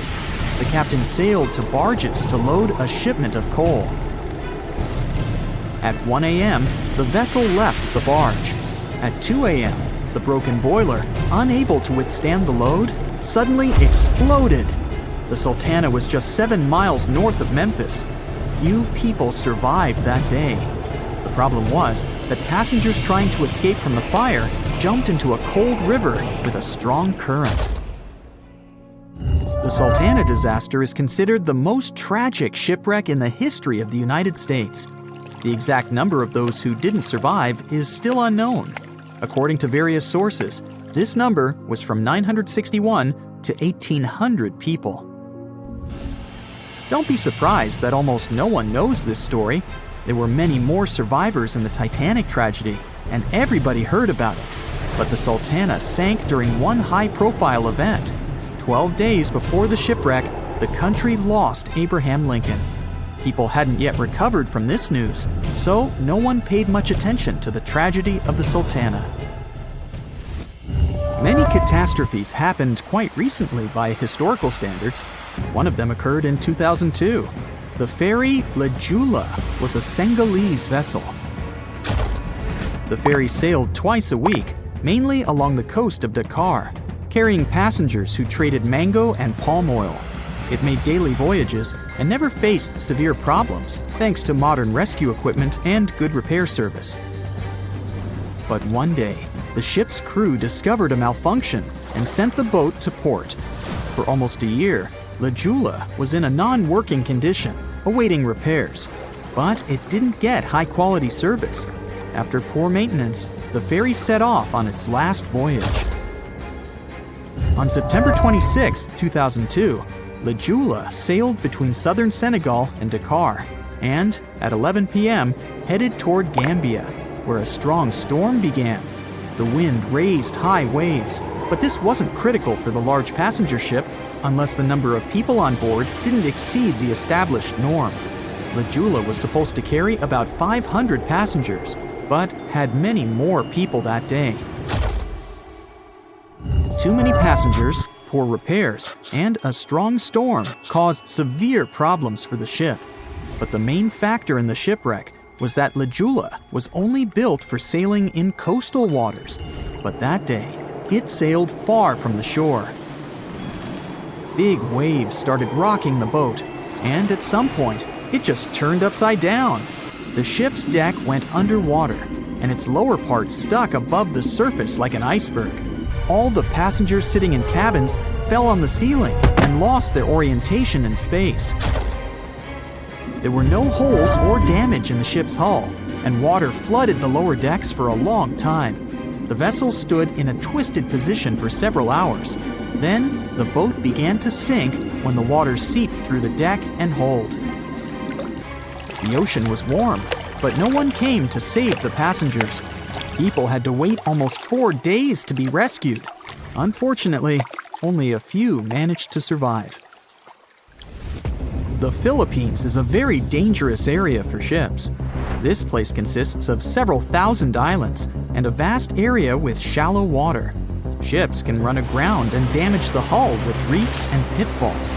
On September 20th, 1987, one of the most terrible disasters in navigation history occurred there. A Philippine passenger ferry called Dona Paz left one of the islands and sailed toward Manila.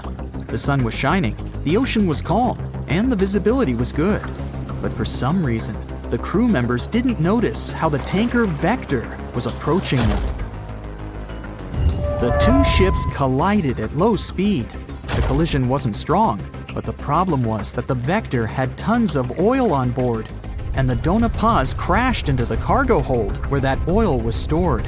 So it spilled all over the ocean, and then a spark slipped through. Not only did the two ships catch fire, but also filled with water. Both ships sank in a matter of seconds. Only a few dozen people survived that disaster. On September 27, 1854, the passenger ship Arctic sailed from Liverpool to New York. The fog came rolling down, and visibility got really bad. Another boat appeared out of the thick white haze, the French steamer Vesta. The ships were close enough to each other that a collision was inevitable. The French vessel was smaller, so it seemed to the Arctic's captain that Vesta had received a lot of damage. And while he was staring at the other ship, his boat got quickly filled with water. The captain gave the order to sail to the shore as fast as possible, but the ship's engines stopped working because of the flood. Then the ship's crew started to lower lifeboats with women and kids. Still, when rescuers found lifeboats with people, it turned out that only 87 out of 400 people survived, 65 crew members and 22 passengers. Surprisingly, there were only grown men among them. The ship's captain survived by clinging to the wreckage. All newspapers wrote about this story as one of the most terrible and shameful tragedies in navigation history. Survivors were criticized because they didn't save women and kids, and the crew members were accused of violating the law, since the safety of passengers should be higher than the safety of sailors. But despite this, none of them were brought to responsibility. Unfortunately, shipwrecks still occur to this day, but fortunately, there are fewer of them than before, thanks to modern navigation systems and radar. But no technology can guarantee there won't be a super strong storm or any other emergency that no one can foresee.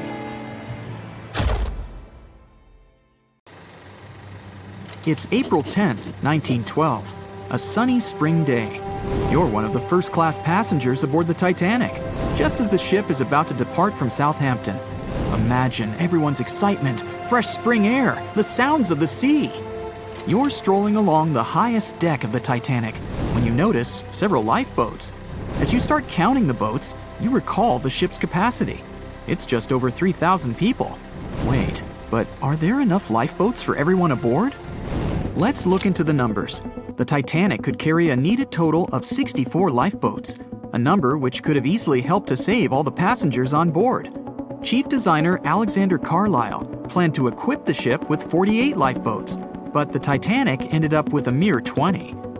The fact that this number of lifeboats wasn't enough for all the passengers was not illegal at the time. This was because the number of lifeboats required was calculated based on the tonnage of a ship, not her passenger capacity. Speaking of the Titanic, this number of boats was chosen for aesthetic reasons, to make the decks look less crowded to the ship's elite and high-class passengers. After the final decision on the lifeboats was taken, Carlisle quit his job. Passengers' strolls on the Titanic's decks were pleasing to the eye, but were they worth it in the end? In 2012, a century after the wreck, new documents related to the scandalous lack of lifeboats were uncovered. It appears that a safety inspector named Maurice Clark proposed the addition of at least 10 more lifeboats, 5 hours before the ship was supposed to set sail. But since the ship's owners clearly wanted to leave on time, his plea was overlooked. He was also warned that unless he kept this secret, he would be fired. In retrospect, had the owners followed his advice, an estimated 700 more people might have survived that night. The 20 lifeboats you counted, those that actually made it on board, could have carried only a third of the passengers, even at their full capacity. But tragically, some of them were launched with as few as 12 people when they could have easily saved up to 65 people each.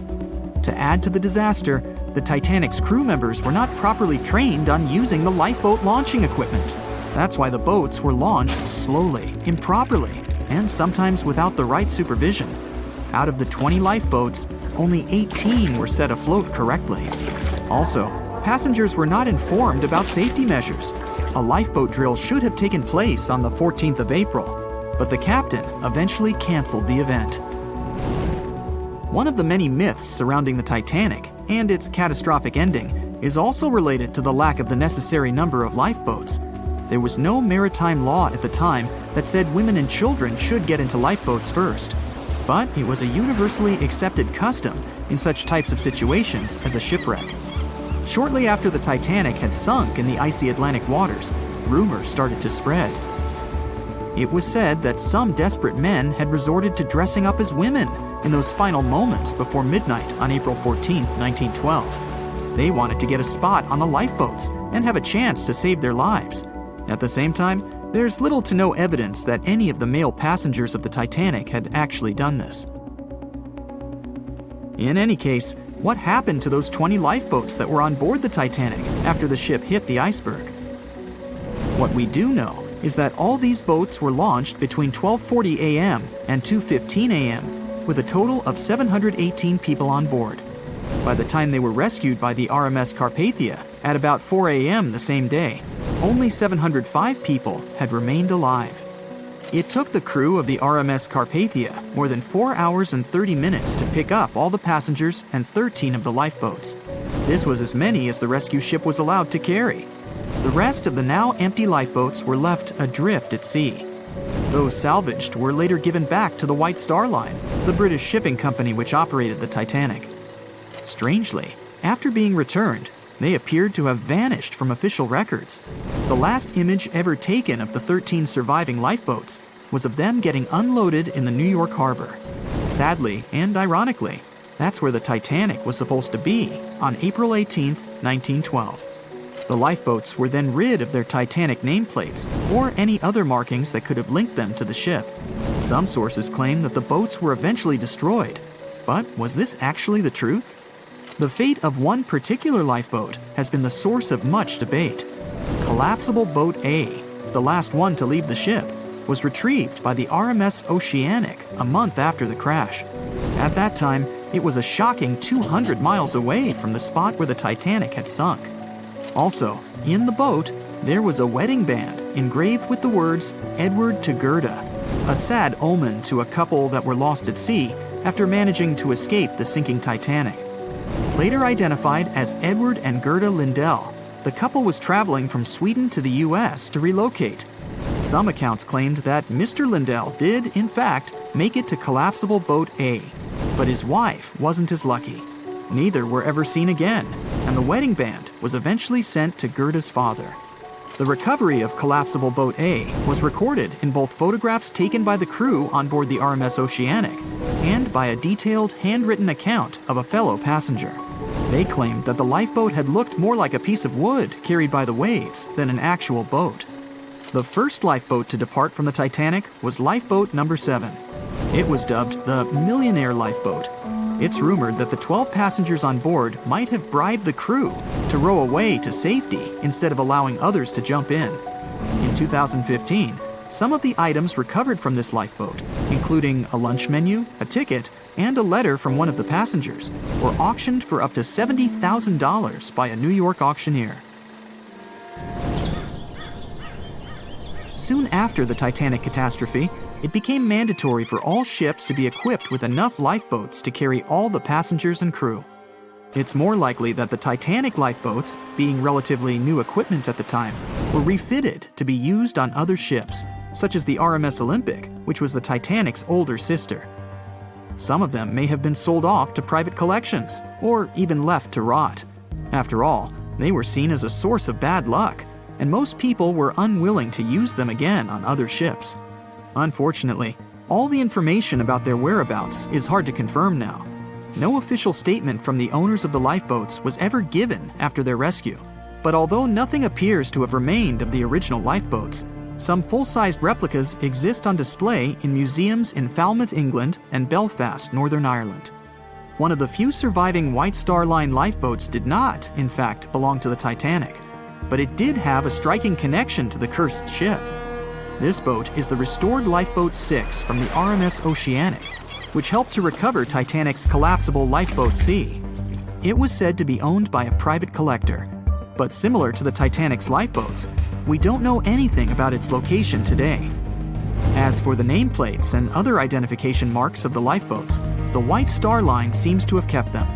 Because some of these items were later auctioned and sold to interested collectors, even Rick Springfield supposedly got hold of one of the nameplates.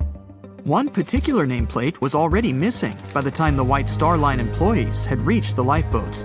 It was the nameplate of Lifeboat Number 8, which had been taken by a sailor named Thomas Jones. He later gifted it to another Titanic survivor, the Countess of Rothes, along with a letter acknowledging the bond they formed on the night of the shipwreck. You can find other similar items on display in different museums, such as Larne Museum and Arts Centre in Northern Ireland, or Worcester City Art Gallery and Museum. To be fair, some experts claim that even if there had been more lifeboats on board the Titanic, there simply might not have been enough time to launch them all. That's how severe the impact was. Many researchers say that everything was happening so rapidly after the ship had hit the iceberg that it's astonishing that so many passengers managed to survive.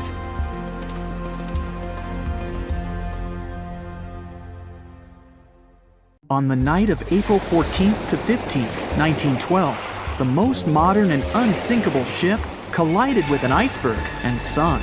And it was incredibly scary. Just imagine a huge cruise ship, several times the size of the Statue of Liberty, crashing into a massive chunk of ice and sinking. It's dark and cold, All you can hear is the rumbling and grinding of breaking metal and wood. All that surrounds you is the icy waters of the endless Atlantic Ocean. There's almost no connection with the outside world. There are no phones or internet. Nobody else on the whole planet knows that the ship is sinking. It's a real nightmare. But the most shocking thing is that the people who were on the Titanic that day didn't panic. They were calm, maybe a little worried, but there was no fear on their faces. To understand why they weren't afraid during one of the biggest disasters of the 20th century, you need to see what was going on through their eyes. So, you're a passenger on the infamous ocean liner. Your cabin is located on one of the top decks of the ship. You've just had a great time with your friends at dinner. Now musicians are playing a beautiful melody. Waiters are serving dessert. You go out onto the deck and enjoy the tranquility of the mighty ocean. At this moment, you feel an incredible sense of security and comfort. You're proud that you're one of the first people in the world to travel on the most high-tech ship on the planet. You go to bed in your cabin and wake up because a crew member gently knocks on your door and asks you to go to the deck. There's some kind of issue, but there's no reason to panic. No problem. You'll be happy to go out and take a look at the night sky. The moment when the ship collided with the iceberg felt like nothing more than a slight push, and some passengers didn't even hear it. They realized that something was wrong only when stewards knocked on their doors and asked them to go outside. You're on the deck. There are already a lot of people here. Everyone is more or less calm. Passengers are talking about what might have happened. Listening to the conversations around you, you figure out that the ship is supposedly sinking. The idea seems like nonsense to you, but even if it is true, all passengers will be evacuated in lifeboats anyway. At that time, people didn't know there were half as many rescue boats as needed. Passengers were sure that everyone would be saved. Evacuation begins. Women and children go first. No one panics or tries to get into a boat before it's their turn. All men behave gentlemanly and help crew members to evacuate women. One passenger wants to get into the boat with his wife, but it's not because he's afraid to stay on the Titanic. He's just worried. It seems to him that it's less safe in the boat than on the giant liner. He doesn't want to leave his wife alone, but the crew members explain the situation to him, and the man retreats without any resistance. They begin to launch flares into the air. No one pays any attention to this. Everyone thinks this is a standard procedure for a ship breakdown. If there had been many experienced travelers on board, they would have understood the flares were fired because the ship was in distress. Perhaps then, people would have started panicking, but most of the passengers simply didn't notice it. The boats are lowered one by one. People are watching the evacuation, patiently waiting for their turn. There is no pushing or crowding. Nobody is screaming. The actions of the crew help the passengers to remain calm. They deliberately downplay the severity of the situation to prevent panic. Someone says the boats are launched simply as a precaution. Also, the crew members claim that a rescue ship is heading for the Titanic and is just a few miles away. Some passengers say they see the lights of another ship. The people who are already sitting in the boats want to stay closer to the Titanic, since this way they'll feel safer. Many passengers simply don't want to believe that something serious is happening. Even when they're told the ship is sinking, they refuse to admit it. How is it possible that the unsinkable ship can sink? But this is how the human mind works. In extreme situations, it refuses to believe that something bad is going to happen now. You don't even want to think about it. One of the passengers says that it seems to her that the danger is exaggerated. She claims that all people will return to the Titanic at any moment.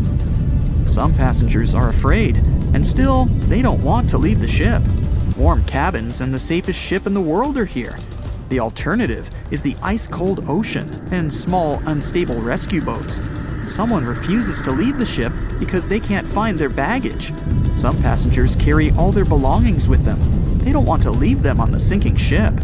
There are many immigrants on board, and some of them don't even understand English. The crew members can't explain to them what's happening. These passengers misunderstand stewards' instructions during the evacuation. They can't figure out the inscriptions on the evacuation signs. Many passengers are sure there's been some kind of breakdown in the engine compartment.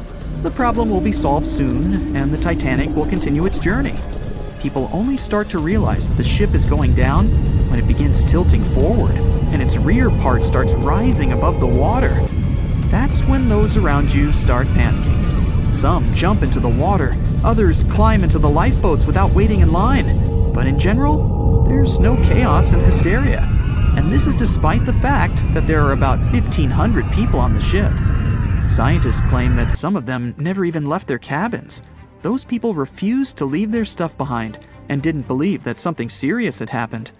During the evacuation, the orchestra is playing. This helps people to keep their cool. They hear music, and it seems to them that everything will be fine. The music keeps playing on the Titanic almost until the very end. At about 2:05 a.m., the crew lowers the last boat with passengers. 15 minutes later, the ship goes underwater. Even after the tragedy, the surviving passengers can't really understand what's happened to them. They remember boarding the boats and moving away from the huge vessel, and they won't forget seeing it go under the water. But even after a while, they still can't realize what a terrible catastrophe they've just experienced. Sometime later, people began to write books about those fateful events. They made documentaries and feature films. The news about the Titanic was in every newspaper. It spread all over the world. In any description of that day, the tragedy looks like a terrible disaster. But those who were there admit they didn't feel all-consuming dread. They just couldn't believe what was happening that day. The tragedy of the Titanic might seem more terrible for people who heard about it than for people who experienced it. Many people around the world refused to go on board large ocean liners after the catastrophe. They were afraid of what could happen to them. At the same time, a lot of passengers who survived on the Titanic continued to travel by other ships. There was a woman who survived 3 shipwrecks, including the Titanic, and she still continued traveling. And what if people tried to raise the Titanic from the sea floor? This happened many years after the shipwreck. Then, the $5 million operation failed. Nylon slings were attached to a large part of the sunken ship. The other ends of the slings were connected to diesel engines. For the entire operation, a mini-submarine was used. A piece of the Titanic, weighing 21 tons, was being pulled up when one of the slings tore. And then, one by one, the other cables began to snap too. The huge piece of the ship fell back to the seafloor. By that time, the participants of the rescue operation had run out of food supplies. And since the nearest shore was quite far away, they decided not to give it another try. Everyone knows the story of the Titanic, but not many people know that Titanic had 2 sister ships, and that on the night of its sinking, one of them was rushing to help but didn't make it in time. Bad luck seemed to follow the trio of ships, but each one of them had glorious moments that live in the minds of those who sailed in them. Keep on watching to discover a story of awe, ingenuity, and ill fate. And don't forget to click the subscribe button and turn notifications on to join us on the bright side of life. You know how the iceberg hit the Titanic, how the band played to the end, and how the whole tragedy unfolded, but before it happened, it would have seemed an impossibility for such a ship to meet the end it did. None of that could have been foreseen by White Star Line, the company who built the Titanic, who had high hopes for what the Unsinkable ship and its sister ships, the Britannic and the Olympic, would accomplish. The Olympic was the first of the trio to make sail on June 11, 1911, heading towards New York. The sheer size of it would wow the crowds. The Olympic's maiden voyage went without incident, and a crowd of 8,000 people in New York got to explore its luxurious accommodations while it was docked there. There were high expectations for the massive ship, but just around 2 months later, the Olympic crashed with the HMS Hawke. The Hawke got the brunt of the damage, as the bow was left flat as a pancake. After the crash, the Olympic made its way slowly back to Belfast, where the Titanic was being constructed. On the dock, people could see the 2 enormous ships side by side, as parts of the Titanic were used to put the Olympic back in shape. A rare sight to behold. And on April 14, 1912, the Titanic hit an iceberg, and minutes later, the crew radioed nearby ships for help. That night, the Olympic was returning from New York when it received the distress signal. The ship turned around and rushed at full speed towards the Titanic, but they were so far away that they would have arrived next night. At some point during the early hours of April 15, 1912, the crew of the Olympic decided they wouldn't make it in time and stopped course. the survivors of the Titanic were eventually rescued by the Carpathia. Olympic was set up with lifeboats for all crew and passengers after the Titanic sank. It went from having 20 lifeboats to 64. Changes were also made to the watertight bulkheads, and an extra hull to construct a type of double hull was installed. It was determined that a double hull would have kept the Titanic from sinking. For several years, Olympic was used in the war effort against Germany. Throughout the years, Olympic carried over 200,000 passengers, which included thousands of Americans fleeing from Europe and troops battling during World War I. One of the most significant moments for this ship was when it struck a German submarine and sank it. It was discovered that the submarine was preparing to fire a torpedo on the Olympic before Olympic rammed it. The Olympic ended up sailing the seas for 3 decades, which earned her the nickname of the Old Reliable, despite some previous accidents. It went on to help the survivors on the HMS Audacious when it was sinking, and do what it couldn't for its sister, Titanic. Eventually, bad luck caught up with the Olympic. The ship crashed with the Nantucket Lightship, and the crash signaled the beginning of the end. Beaten up, and after years of service, the Olympic was demolished and scrapped for parts. The Old Reliable saw many years of service and thousands of passengers, but the Britannic's journey was shorter-lived. When the Titanic sank, White Star Line was faced with a problem since they already had another enormous ship in the works. White Star Line began construction on the HMHS Britannic on November 30th, 1911, around 4 months before the Titanic sank. Although the Britannic was the youngest of the trio of ships, having been constructed last, it was also the biggest. They intended to name it Gigantic, but after the Titanic's disaster, they changed the name to Britannic, since they considered it to be a lucky name. With the Titanic sinking, the White Star Line underwent rigorous investigation, and many changes were made to the Britannic's design. The Britannic looked very similar to the Titanic, and it had what was at the time the largest marine turbine in the world, able to reach faster speeds than the Olympic. With Titanic's fate fresh in their minds, everything possible was done to ensure the safety of this newer ship. The Britannic was eventually launched on February 26, 1914, almost 2 years after Titanic met its end. After the Titanic's disaster, the White Star Line wanted the Britannic to redeem their name. The Britannic was on its way to becoming a successful ship. It transported passengers for over a year and a half when the British government requisitioned it and turned it into a hospital ship during the beginning of World War I. The ship became an even more impressive sight to look at. It was painted all white, with enormous red crosses on its side to indicate it was a hospital ship. One of the ship's surgeons, Dr. J.T.H. Beaumont, thought of it as the most wonderful hospital ship that ever sailed the seas. It could treat as many as 3,309 patients at once.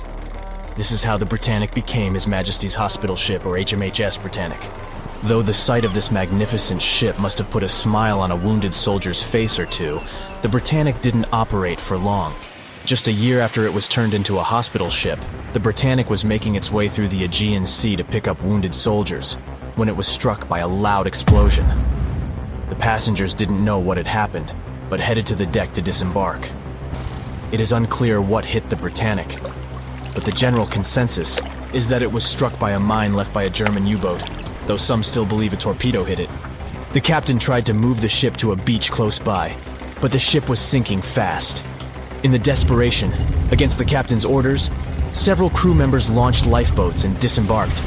But since the ship was moving and the propellers working, the lifeboats were sucked and destroyed by the propellers.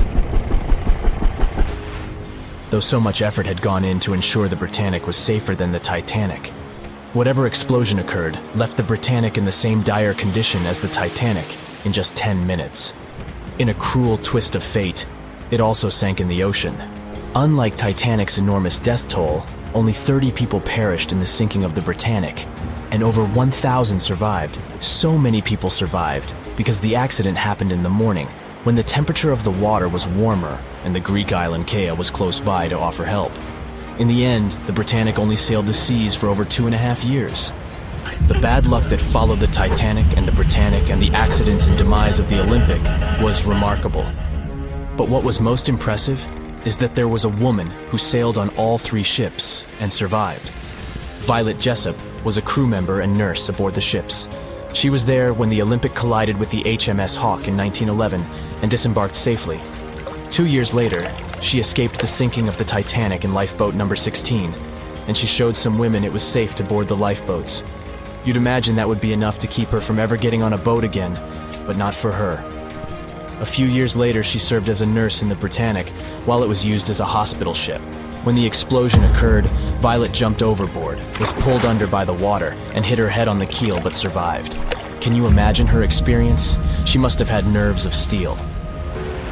All in all, the trio of ships saw journeys of triumph and tragedy.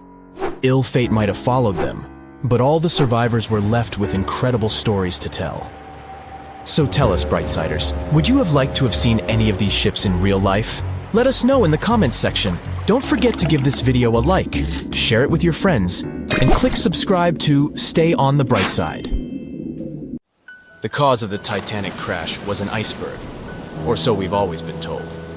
But new research has come to light that debunks this theory. On April 15, 1915, Titanic, the biggest ship of its time, completely disappeared under the ice-cold surface of the Atlantic Ocean. It's hard to believe that such a massive and expensive creation could be destroyed by one simple iceberg, right? Well, recent findings suggest that the real cause of the disaster was a fire, not an iceberg. For over 3 decades, journalist Sinan Maloney has dedicated himself to studying the sinking of the Titanic. During his research, he made a significant discovery that shed new light on the well-known story. Maloney discovered a massive black spot on the hull of the Titanic, which measured an impressive 30 feet in length. He found it thanks to an unpublished album of photographs that showcased the construction and preparation of the ill-fated ship's first and final journey. Can you believe that most probably the fire on the Titanic had been burning at extreme temperatures for 3 whole weeks before anyone noticed it? Crazy, right? Apparently the high temperature corrupted the metal, making it 75% weaker. That's why the iceberg was able to make a hole in the ship. If not for the fire, the Titanic might have survived the crash because the iceberg apparently hit the exact spot we are talking about. And this is only one link in the chain of incredible coincidences that brought the Titanic down. The people in charge of the Titanic knew about the fire and knew the ship shouldn't have set sail. But they didn't want to go bankrupt and cancel the trip, especially since there was a coal shortage due to miners being on strike. The trip was already sold out, and there were no alternatives. Other ships canceled their trips due to low demand. Everyone wanted to board the Titanic, so the management bought up all the coal they could find, even from other ships, and set off. It was all about making money. To hide the truth, they turned the ship's hull so that the marks weren't visible from the dock and faced the sea. This way, the passengers wouldn't see them. Here's another sad twist in the Titanic's story. Back then, there weren't any sonar systems to detect danger, so specially trained people had to watch out for threats using binoculars. But the binoculars on the Titanic were locked away in a special compartment, and the only person with the key, Second Officer David Blair, was replaced last minute before the ship took off. He forgot to hand the key over to his replacement. This mistake wasn't discovered until 3 days later when the ship was already at sea. If they had the binoculars, they might have seen the iceberg in time and avoided the crash.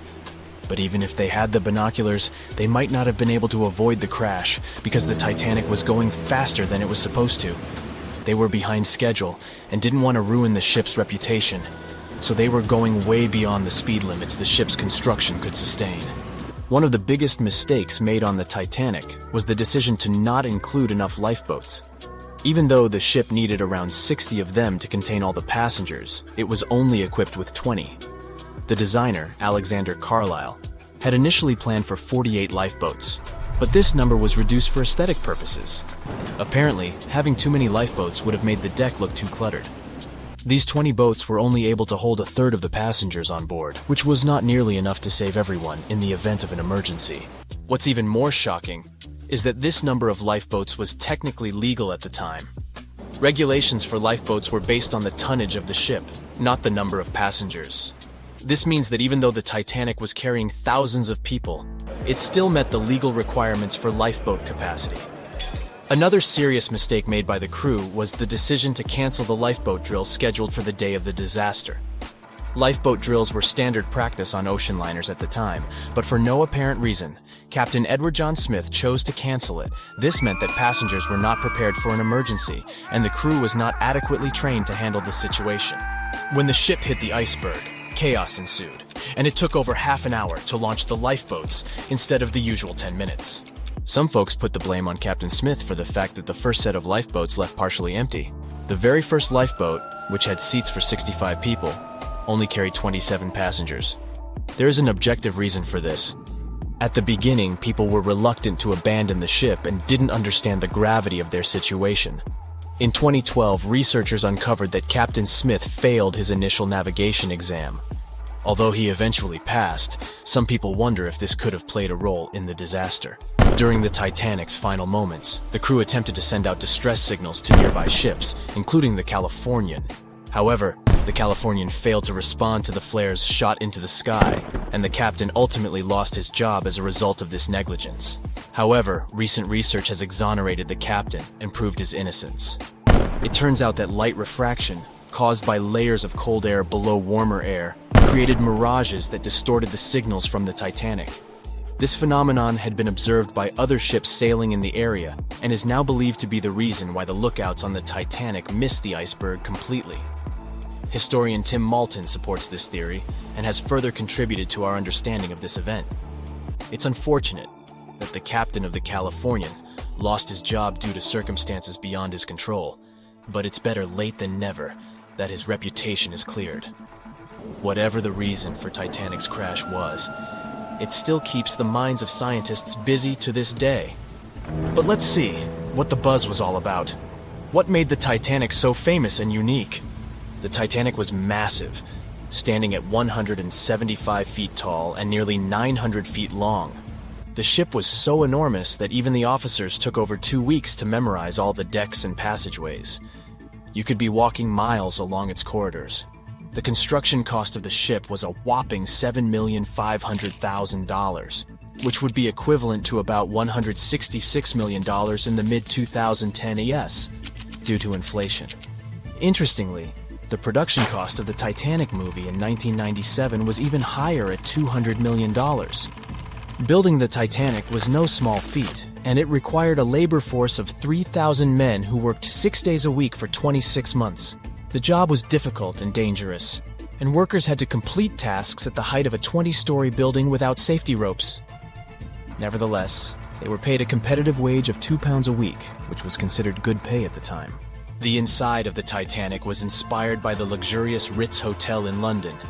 The most impressive feature of the ship's interior was the grand staircase, which extended through 7 of the ship's 10 decks. The staircase was adorned with ornate paintings, bronze cherubs, and oak paneling.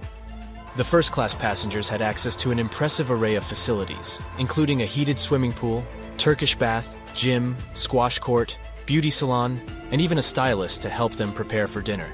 First-class passengers on the Titanic were pampered to an extraordinary extent. They had their own onboard newspaper, the Atlantic Daily Bulletin, and even their dogs were taken care of with a special area where they could be fed, walked, and trained during the voyage. The first-class meals were a grand affair, with 13 courses and a different wine for each course. These dinners could last up to 5 hours, and they were certainly something to look forward to. With such opulence and luxury on board, it's not surprising that so many people were eager to take the first trip on the Titanic.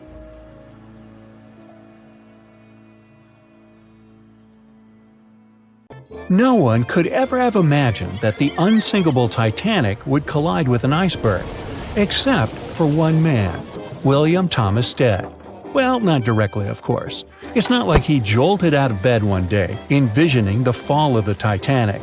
Rather, he wrote an empowering short story called How the Mail Steamer Went Down in Mid-Atlantic by a Survivor on March 3, 1886, 26 years before Titanic sank. Okay, let's do a super quick recap. Titanic was traveling from Southampton to New York in April 1912 in the North Atlantic. The ship hit an iceberg, and less than 3 hours later, it was completely underwater. Out of 2,208 people on board, just 706 survived due to the limited number of lifeboats and icy cold water. Another passenger ship, Carpathia, heard the distress call, picked up the survivors, and brought them safely to New York. The short story William Stead wrote was about Thomas, a British sailor, who got on a passenger liner bound for the U.S. At one point, the protagonist realized there weren't enough lifeboats for everyone on board the ship in case something happened. A couple of days later, heavy fog covered everything in sight. Luck was not on the liner's side, and it collided with a stray ship, just like Titanic struck an iceberg. Only 200 out of the 916 people made it safely to the U.S. The main character managed to survive by jumping into the water and climbing into one of the lifeboats. Now, you'd think that the story riled up everyone in the industry to add extra lifeboats on ships. But sadly, it received very little attention when it was published. Even more tragically, William Thomas Stead was on Titanic when it sank, and he didn't make it. The survivors who knew Stead mentioned that he had always been cheerful and had loved to chat during meals. He complimented the ship's design and how sturdy it was. Witnesses also talked about how he had been helpful when the ship had been sinking, having given his life jacket to someone else. He was a journalist by profession and was on his way to New York for a ceremony. One of his most important contributions to modern journalism was the use of illustrations in every newspaper article. He also introduced newspaper interviews, and they're still used to this day along with illustrations. But this story wasn't the only published work that predicted the disaster. Morgan Robertson was an author and former ship captain who wrote short stories and novels. His most notable novella is The Wreck of the Titan. It's also known as Futility. The book was written in 1898, 14 years before Titanic. It was a fictional story about the Titan, an ocean liner similar to Titanic, which was crossing the North Atlantic. It's also a coincidence that Titan was just as fast as Titanic and shared many other similarities, like size and design. The book described it as unsinkable and the largest ship to hit the ocean at the time. That's what they said about Titanic, too. Another eerie similarity was the limited number of lifeboats it had. The story took place in April, and that's when Titanic set off on its journey and hit the iceberg. The Titan story also mentioned that barely anyone had survived that horrible accident. Unlike Stead's story, the protagonist of Robertson took a different path. The Titan sinking happened somewhere halfway through the book, so after the accident, the main character went on with his life. The book was brought back into the spotlight after the Titanic disaster. How could someone describe the events that took place almost a decade later so accurately? Many started to believe Robertson could see the future. But the reality was that Robertson knew his way around a ship. It was easy for him to write down the nitty-gritty of things without doing more research. Realistically, one of the biggest threats for ships at that time was hitting an iceberg or colliding with other ships. The next story sounds somewhat mysterious. Once, Alex Mackenzie heard a voice that warned him not to board Titanic. But when he turned around, there was nobody there. As he continued walking, the voice spoke to him again. But this time, it was louder and more distinct. He took the warning seriously and decided to cancel the trip and go back to Glasgow, Scotland, his hometown. His grandparents weren't too happy to find him back home instead of on Titanic. After all, the ticket was very expensive. That disappointment very soon disappeared when they heard that the ship had struck an iceberg. John Coffey was a member of the crew of Titanic, but he decided to ditch the ride when the ship stopped at his hometown in Queenstown, Ireland. His inner voice told him to get off the liner, and he did. He was only 23 at the time, and for someone his age, it could be a major career boost and an opportunity to grow. Despite the horrible tragedy, the guy signed to work with the RMS Mauritania just months after the Titanic sinking. Talk about commitment. Some added info was revealed about what may have contributed to the fall of Titanic. The constructors insisted that the ship was unsinkable, but many people later theorized that the vessel's steel plates had been too frail for the freezing Atlantic water. It may have caused the rivets to pop, allowing ocean water to seep inside.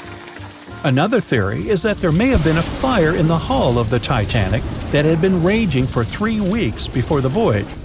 The fire softened the steel, allowing the iceberg to cut through it like a hot knife through butter. Some pictures before the ship set off on its journey show black marks on the hull, which could have been caused by fire.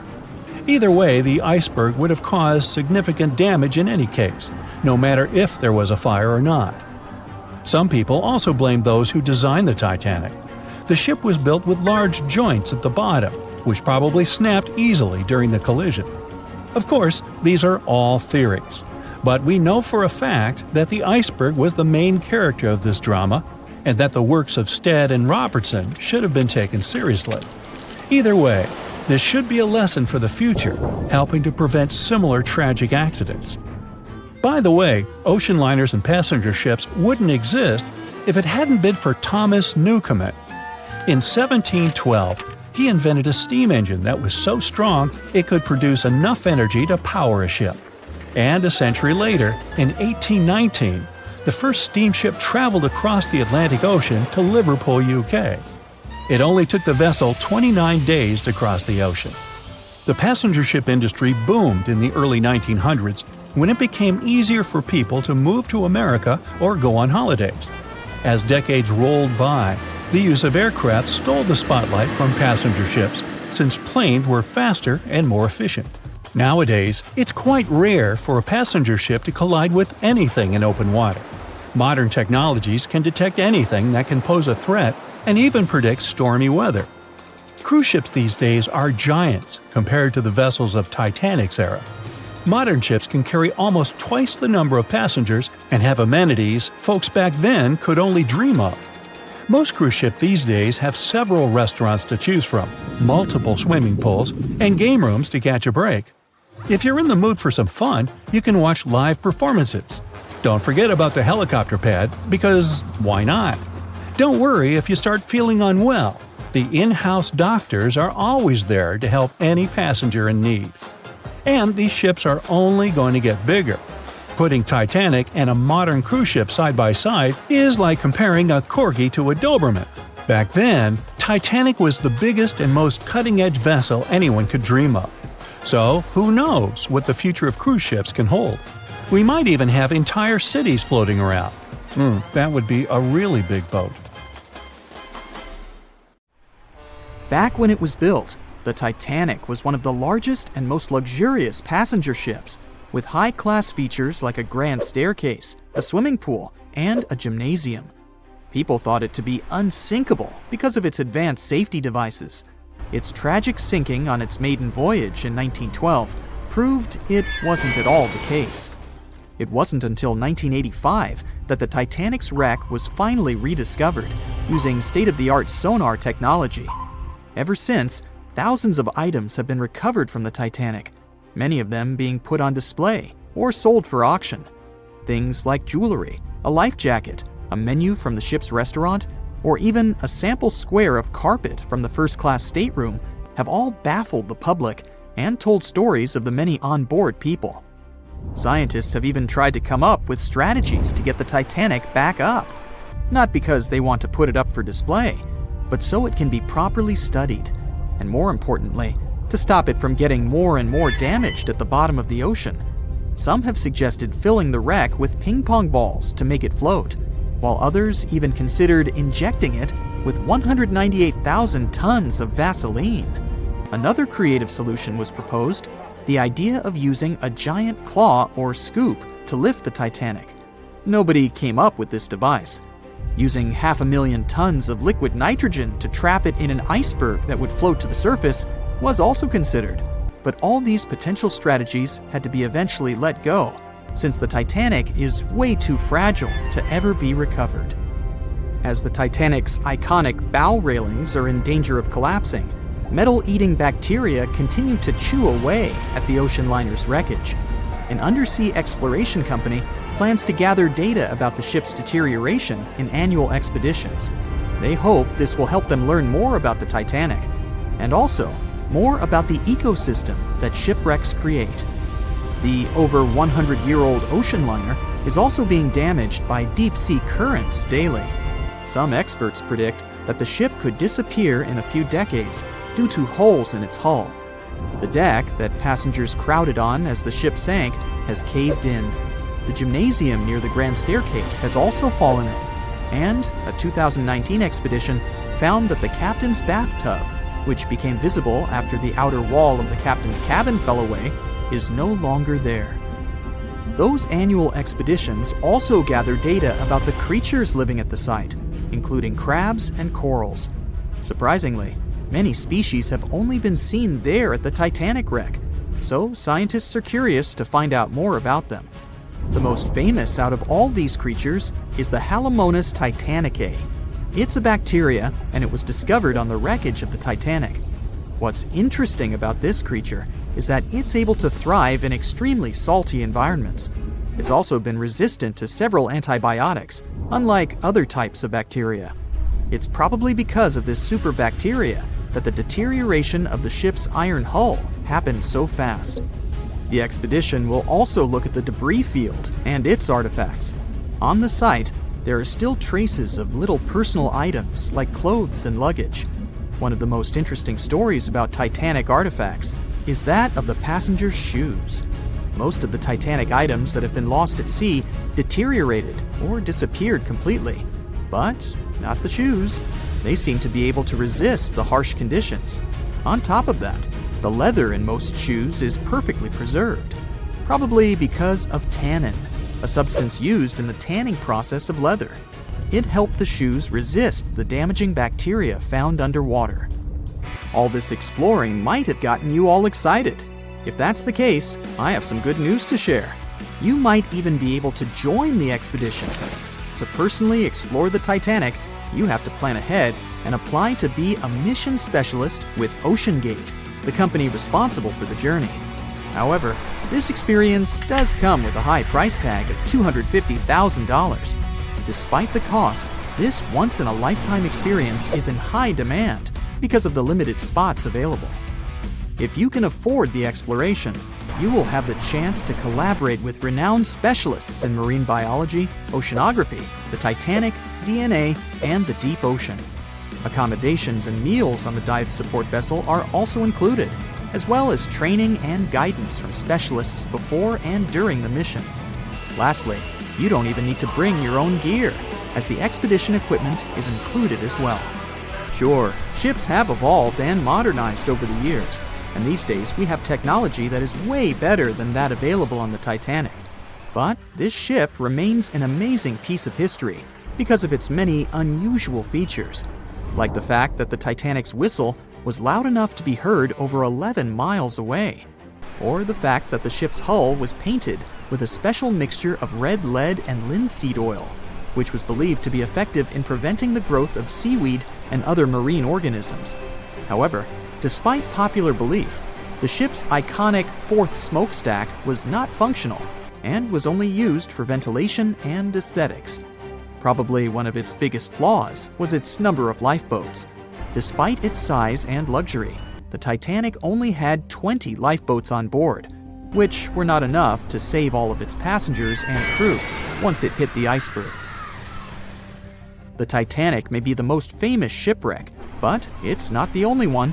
The fleet of Kublai Khan tells a similar story. This one was a large naval force commissioned by the Mongol ruler Kublai Khan in the 13th century. The fleet was intended to travel to Japan and establish the Mongols as powerful rulers in the region. However, in 1281, the fleet was supposedly caught in bad weather and was seriously damaged, with many ships being destroyed. Legend has it that the fleet was torn down by a massive typhoon that came to be known as the kamikaze, or divine wind. This strong storm was believed to have been sent by the higher spirits to protect Japan from the Mongols. The truth about its disappearance remains a mystery to this day. However, the wreckage of the fleet, or parts of it, appears to have been discovered in the 1980s by Asian archaeologists. They dug across the site and studied the remains of the ships at a location near Imari Bay. The shipwreck is, to this day, considered to be an important archaeological discovery. That's because it informed us how well prepared the Mongols were back in the day in terms of their ships. Another tragic story is that of the RMS Empress of Ireland. This was a British passenger ship that operated until May of 1914. This is when the ship was sailing from Quebec City to Liverpool, but it ran into the Norwegian collier SS Storstad in the fog off the coast of Rimouski, Quebec. The collision caused a large hole in the side of the Empress of Ireland, and the ship began to quickly take on water and sink. The crew and passengers were caught off guard, and many were unable to evacuate in time. In total, 1,012 people were lost in the disaster, making it one of the worst maritime collisions in Canadian history. Rescue efforts were hampered by poor visibility and the fact that many of the lifeboats were damaged or unusable. Only 465 people survived the sinking, and many of them were rescued by the Storstad, which had remained in the area despite its damage.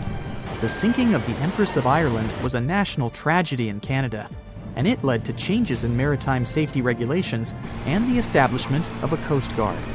The ship still lies at the bottom of the St. Lawrence River, where it has become a popular dive site for enthusiasts.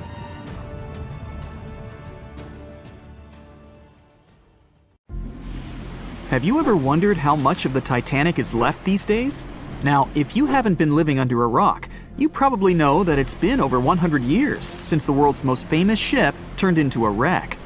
The RMS Titanic, the world's largest sea liner from the beginning of the 1900s, sank during its maiden voyage, just a few days after leaving port. The ship struck an iceberg on April 14, 1912, taking down over 1,500 passengers of more than 2,200 who were on board the liner at that time. As shocking as this may sound, the Titanic took over 3 years to be built and only 3 hours to sink. And if it were today, the ship would have cost over $210 million to be made. It was last seen on the surface of the Atlantic at 2:20 a.m., and for many decades, that was the last time people saw it. It wasn't until 1985 that the whereabouts of the ship were discovered by oceanographer Robert Ballard, and some parts of the Titanic became visible once again. One of the first discoveries made by Ballard's expedition was that the ship was indeed torn in half before sinking. The early exploratory missions to the part of the ocean floor where the Titanic now lies could only see the hull and the deck of the ship. According to Ballard, the main purpose of these missions was to understand how to preserve the ruins from deteriorating. Another goal was to recover the huge number of personal items scattered along the seabed. The explorer later said the view down there was as shocking as it was emotional. In the field of debris around the wreck, the oceanographer discovered plenty of small objects and personal belongings, many of which he brought back to the surface. There were shoes, some fancier than others. There were pieces of clothing that belonged to crew members, and there were huge propellers. If on the surface they gleamed and shined, on the ocean floor they were embedded and devoured by sand. Ballard pointed out that the area where kitchenware was scattered measured more than a mile in length.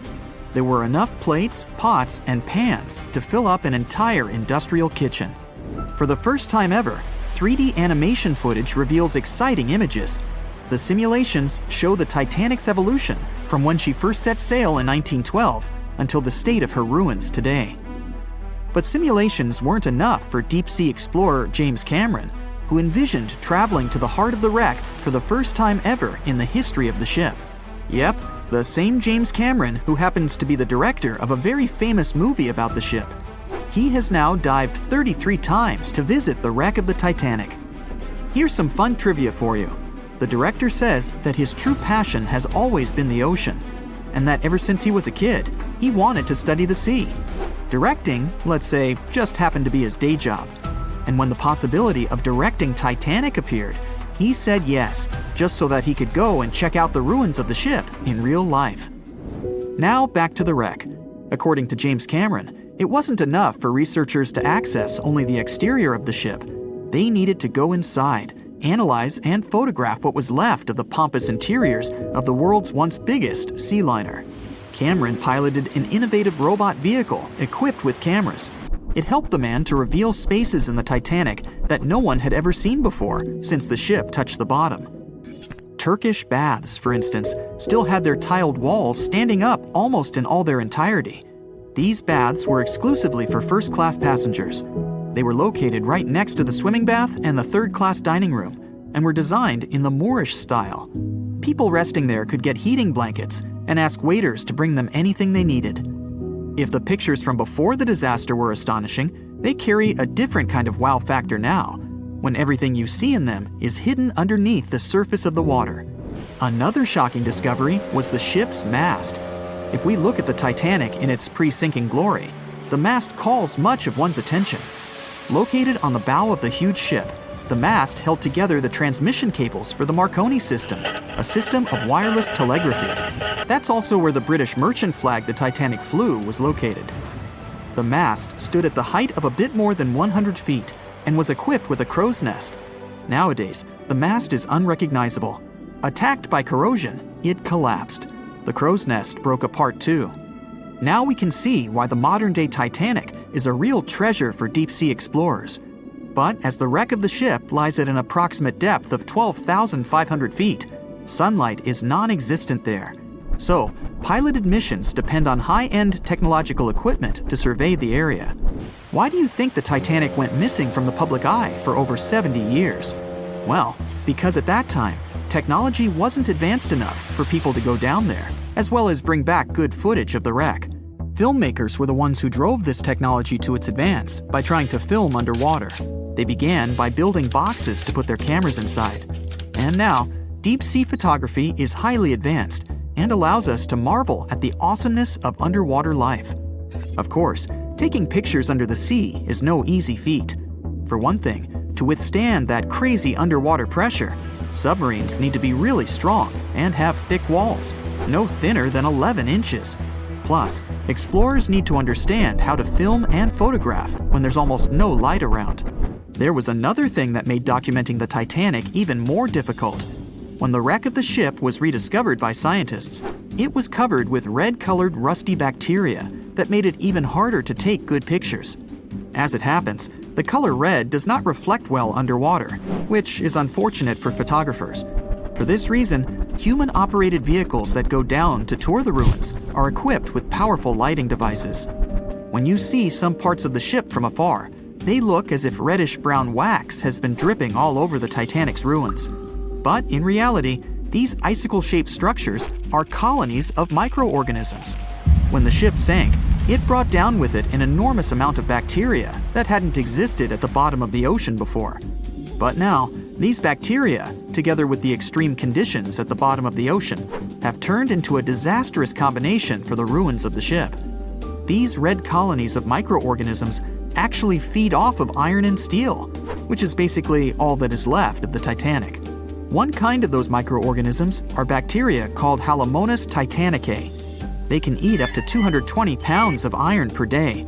This makes the Titanic a colossal food source for them. There have been lots of speculations regarding the life expectancy of the ship's wreck after researchers discovered this bizarre rust. But according to Cameron and his research team, the Titanic isn't going to disintegrate anytime soon. In one of the latest expeditions down to the wreck, a piloted vehicle was funded to identify specifically one stateroom. It belonged to a very important passenger, Sir Benjamin Guggenheim. Yes, just like the museum. Guggenheim was the son of a mining magnate and a member of the elite group that boarded the transatlantic journey of the Titanic. Born in Philadelphia, Guggenheim was traveling back home to the US. But, as we all know, he never made it to his final destination. For the price that ranged from 400 to 800 pounds back in 1912, the equivalent of 84,000 pounds nowadays, one could book accommodation that was called a stateroom. Staterooms on the Titanic were the most luxurious kind of first-class rooms. They were located on the B or C decks and were decorated in more than 11 different styles, ranging from Jacobean, Georgian, Italian Renaissance, and the list goes on. These rooms were filled with carved paneling and marquetry made from exotic and rare kinds of wood, such as mahogany, oak, and so on. Guggenheim occupied one of these luxurious rooms, and 100 years later, one of his descendants funded an entire mission just to locate the precise stateroom the man stayed in. This expedition turned into a documentary for National Geographic, and they did manage to identify which stateroom was Guggenheim's, so kudos for them. Over a century ago, the Titanic struck an iceberg and sank to the bottom of the Atlantic Ocean. Of the 2,240 people on board, only around 700 survived. Since then, the tragedy has been the subject of endless movies, documentaries, and books. And though we've learned a lot about the ship and many of the people on board, we hardly know anything about the iceberg responsible for the catastrophe, especially anything concerning its size. But maybe we can find some clues. The Titanic was constructed by the White Star Line as part of its new fleet of passenger liners. At the time, it was the largest ship ever built, and it lived up to its name.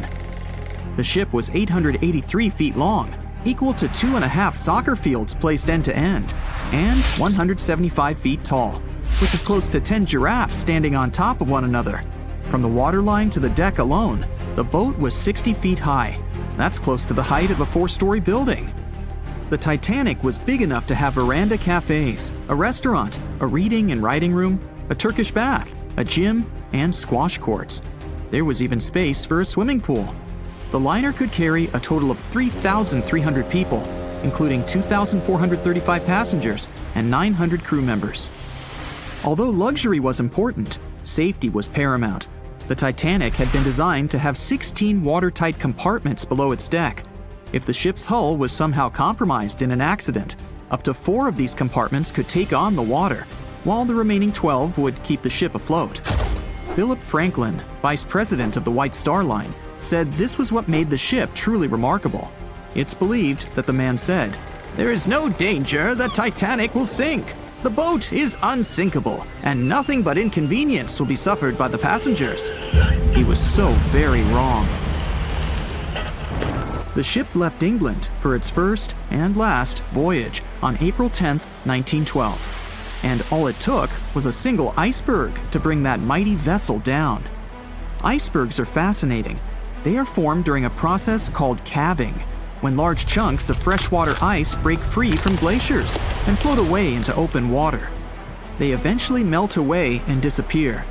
In the northern hemisphere, the majority of these icebergs come from Greenland. In the south, they come from Antarctica. What you see on top of the water is only a small portion of an iceberg. This is just the tip. Most of it, up to 90%, is hidden under the water. Only when you examine pictures of the entire thing can you truly appreciate how massive icebergs are. It's the part of the iceberg you can't see that is often the most dangerous. Beneath the waves, it can have jagged edges in random places. A ship can easily get too close without realizing it, resulting in serious damage to the bottom of the boat. And it's not just big icebergs you have to watch out for. Smaller ones, which are more difficult to spot, can prove to be just as dangerous. A growler, for example, is under 7 feet long, with just a bit more than 3 feet showing above the water. And a slightly larger bergy bit is less than 15 feet in size. The dangers of icebergs were well known when the Titanic set sail. In 1901, the Islander was traveling through the Inside Passage to Alaska. It collided with an iceberg and sank immediately. Luckily, 138 of the 178 people on board made it to safety.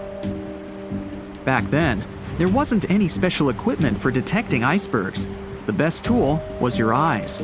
From a special vantage point above the ship called the crow's nest, 2 members of the crew had to stare out over the ocean and watch for potential hazards.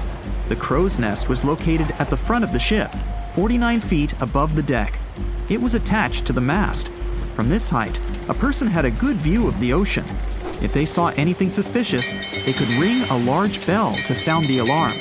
After that, they could call from a special telephone to warn the captain of any danger. But imagine what a horrible job this would have been, especially on the night the Titanic sank. The crow's nest wasn't a warm and cozy room surrounded by windows. Instead, it was a large open tub exposed to the elements. On April 14, 1912, the air temperature was around 39 degrees Fahrenheit, which is close to freezing. With the ship moving at about 23 knots, more than 26 miles per hour, the sailors must have felt that frigid cold air pressing against any exposed skin. The only good thing about the job was that the shift only lasted 2 hours. Frederick Fleet was the sailor who actually spotted the iceberg that sank the Titanic. He was up in the crow's nest, working with Reginald Lee at the time. Fleet kept track of the left side of the ship, while Lee scanned the right. It was 10 p.m. when the two men started their shift. They had already been warned about the possibility of ice. But when you're cold and it's dark, it might feel like an impossible task. Even worse, the two men didn't even have binoculars to make the job any easier. Fleet would later insist that having binoculars would have prevented the tragedy. With about 20 minutes remaining on the job, the sailors noticed the iceberg. Fleet rang the bell, once, twice, and again. He then called up to the bridge to inform the crew. At first, the call seemed to come in the nick of time. The ship's engines reversed, and the massive ocean liner managed to turn. It wasn't enough to miss the iceberg, though. Ice showered down onto the ship's deck. The iceberg tore through the hull, and water flooded in. 2 hours and 40 minutes later, the Titanic was gone. And here we have clue number 1. The iceberg was big enough to be spotted with the unaided eye in the dark of the night without any binoculars. It was also tall enough for bits of ice to fall down onto the ship's deck. Since this all took place long before social media and smartphones, nobody on board would have been taking photos or videos at the time. So, of course, we don't have any footage of the actual iceberg. But there are photos of the possible iceberg from later that day. The SS Prinz Adalbert was sailing near the area on the morning of April 15, 1912. The steward on the ship had not yet heard about what had happened to the Titanic. But when he spotted an iceberg floating by, he was compelled to photograph it. Why? There was a line of red paint along the bottom of the iceberg, indicating that it had likely collided with a ship sometime within the previous 12 hours. A second photo was taken from a ship called the Minia, which was sent into the area to look for debris from the collision. Captain de Carteret said that among the wreckage, he had seen only one iceberg. He also noticed a streak of red paint on it. From the photos and witness accounts, newspaper reports estimated the iceberg to be 50 to 100 feet high and 200 to 400 feet long. That's clue number 2. The iceberg that hit the Titanic probably started its ocean journey from Greenland's coast, heading past the Baffin Bay to the Davis Strait. From here, it must have slipped through the Labrador Sea and finally reached the Atlantic. And that, in itself, is pretty impressive. The glaciers in Greenland create between 15,000 to 30,000 icebergs each year. Some small, some big. Of these, a mere 1% will actually make it to the Atlantic. The others simply melt along the way. We know that the temperature of the Atlantic Ocean, where the sinking took place, was around 28 degrees Fahrenheit. That's below freezing. For humans, this could cause frostbite or hypothermia. But that temperature is actually warm for an iceberg. Most would only last 2 to 3 years in the North Atlantic, slowly melting into the warmer water. Based on this, it's likely that the Titanic's iceberg left Greenland in 1910 or 1911 and was fully melted by late 1912 or 1913. But since it did make it to the Atlantic and managed to cause significant damage to the ship, we have clue number 3. We will never know for certain the size of the iceberg from that day, but we do know that it definitely wasn't a growler or a bergy bit. Both those types of icebergs are much too small. And if the ice was indeed scattered across the deck during the collision, the iceberg must have been a little taller than 60 feet. The newspaper estimates are probably as close as we're going to get. The iceberg that took down the Titanic was indeed a formidable one, and icebergs are still a threat. As recently as 2007, the cruise ship Explorer struck one and sank in Antarctica's Weddell Sea. Luckily, everybody survived. The International Ice Patrol was created in 1914 following the Titanic's sinking. The organization is still in operation today, made up of representatives from several countries. Using airplanes and radar, the patrol locates and tracks larger icebergs, making the information available to anyone who needs it and preventing more ocean tragedies in the process. When the Titanic began its fateful voyage, it weighed about 52,000 tons. Now, how did they even get it into the water in the first place? Step 1. Find tons of soap and natural fat. Step 2. dump it all over the ramp in front of the Titanic like a monster slip and slide. They even put grease all over the outside of the ship to make sure it didn't get scratched, dented, or even rip open. Just like that, the Titanic plopped softly into the water, and the workers and owners breathed a sigh of relief. At least that part went well. When they built the Aswan Dam in Egypt, they needed to clear out a huge area for the new artificial lake. Almost 100,000 people had to move out of their homes. That was the easy part. Engineers now had to try to move 2 huge ancient Egyptian temples, or they'd be lost underwater forever. The answer? Thousands of engineers and builders. The temples were built into a mountain, so first they had to detach it using bulldozers and jackhammers. Then they had to take it all apart like a humongous Lego project. Statues, roofs, walls, sculptures, pretty sweet Lego set. Then they cut the temples into bite-sized bits, over 1,000 of them. Each one weighed the same as 3 elephants. So where did they put it all back together? On the same mountain, just 200 feet higher. It took 5 years and about $300 million in today's money. I think even the pharaohs would have been impressed. Now, say you're thirsty, so you grab a glass of water. But where does that water come from? In Saudi Arabia, it comes from salt water. You just need to get the salt out, no biggie. That calls for an evaporator. Saudi Arabia's machine brings fresh water to 300,000 people. Not bad for so much desert. The evaporator weighs 5,000 tons, and it's pretty big, like 10 basketball courts big. They hired a special ship to bring it from Vietnam to Saudi Arabia, but even that was too small.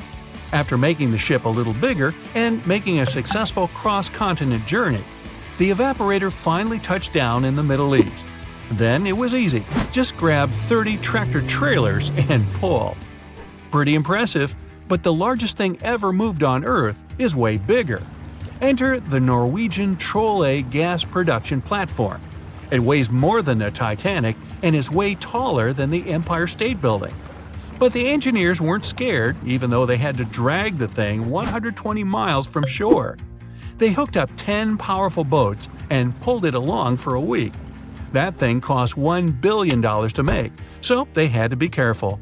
The boats were actually pulling it in all directions to keep it steady, then slowly making their way out to sea. Once it got there, its 4 powerful legs were secured with concrete, about as much as you'd use to build 200,000 houses. That part of the sea can be quite rough, so they had to make sure it wouldn't move at all. Natural gas can set on fire, even in the middle of the sea. You gotta move out of town, but you're used to your house, your big kitchen, cozy fireplace. No problem. Take your home with you. About 500 years ago, an Italian architect was constructing the local city's administration building, but the local church bell tower was getting in the way. The solution? Pick up the tower and move it. The architect built a wooden frame around the tower and shifted it using ropes, blocks, and a lot of people power. Since then, a lot of buildings have been moved around, but what happened in China changed everything. In 2004, engineers shifted the Fugang building about 120 feet. It was the heaviest building ever moved, but it only took 11 days. They worked day and night to get it done so fast. 10,000 years ago, a meteorite fell on Greenland. It was the only source of iron for the local people, who started breaking pieces off to make knives, harpoons, arrowheads, and even jewelry. Talk about good luck. Over time, the locals split the meteorite, named Cape York, into a bunch of pieces. Arctic explorer Robert Peary wanted to bring the biggest piece back to the U.S. So, how do you move 30 tons of space rock without trucks or paved roads? Plus, it's 1897 and freezing cold. It took 3 years, but he did it. He ended up building a railway with a special platform to pull it to the nearest shore. It was the first and last railway in Greenland. Peary sold the meteorite for $40,000. Today, that would be about $1 million. In 2012, artist Michael Heiser erected a 340-ton boulder over the entrance to the LA County Museum of Art. It was called Levitating Mass. Installing it was easy. Getting it there? Not so much. They had to use a 290-foot trailer and 6 different trucks. They only drove at night 100 miles through 22 cities. The most insane part, it ended up costing $10 million. The Swedish ship Vasa, built about 400 years ago, was almost a celebrity. People were amazed by its size, beautiful decoration, and gold sculptures. First time out to sea, it sank. Why? A gust of wind. Oops. Anyway, about 80 years ago, they decided to pull it out. One plan was to fill it with ping pong balls and freeze it in a block of ice. But instead, they just tied some ropes around it and used 18 lifts to drag it along the seabed to a shallow area. From there, it was pretty easy to lift it out. It was mostly made of wood, not much metal. The ship survived quite well because of the cold seawater and even floated by itself. The shuttle Endeavour flew 25 missions into space, and in 2012, NASA decided it deserved a break. Its retirement home would be the California Science Center. The massive shuttle was loaded onto trailers and driven through LA at the amazing speed of 2 miles per hour. It was the first and probably last time that a spaceship would drive through a big city. They had to clear a pretty big path and ended up chopping down a lot of pesky things like lampposts, traffic lights, power lines, even over 400 trees. But don't worry, they raised a lot of money from the whole thing, enough to plant over 800 new trees. The Statue of Liberty wasn't built in the USA. It was built in France. After 9 years of hard work and a serious amount of copper and iron, she was ready to be given to the United States as a token of friendship. Sending it by mail would take way too much bubble wrap, so they decided to ship it instead. The statue was cut into 350 pieces, loaded into crates, and shipped over to New York. It took them 4 months to assemble all the pieces back together. Talk about Humpty Dumpty. Meet Bagger 288, a self-propelled excavator and the largest land transport on the planet. This beast can shift thousands of cars worth of dirt a day. It finished work in one quarry and had to move on to another. Taking it apart, shipping it, and putting it back together would have been ridiculous. So it just drove over there. It took 3 weeks and only moved at half a mile per hour. To stop it from wrecking everything it drove over, engineers walked ahead, planting grass and covering roads with gravel and dirt. Now, you're walking down the street in France, see a couple of cafes, maybe a nice bakery, and the world's largest gas turbine, named Harriet. Harriet's job? Keep the lights on in over 700,000 French homes. This mammoth turbine weighs as much as 2 jumbo jets and had to travel through France, Germany, Belgium, and the Netherlands. Hey, let's go Dutch!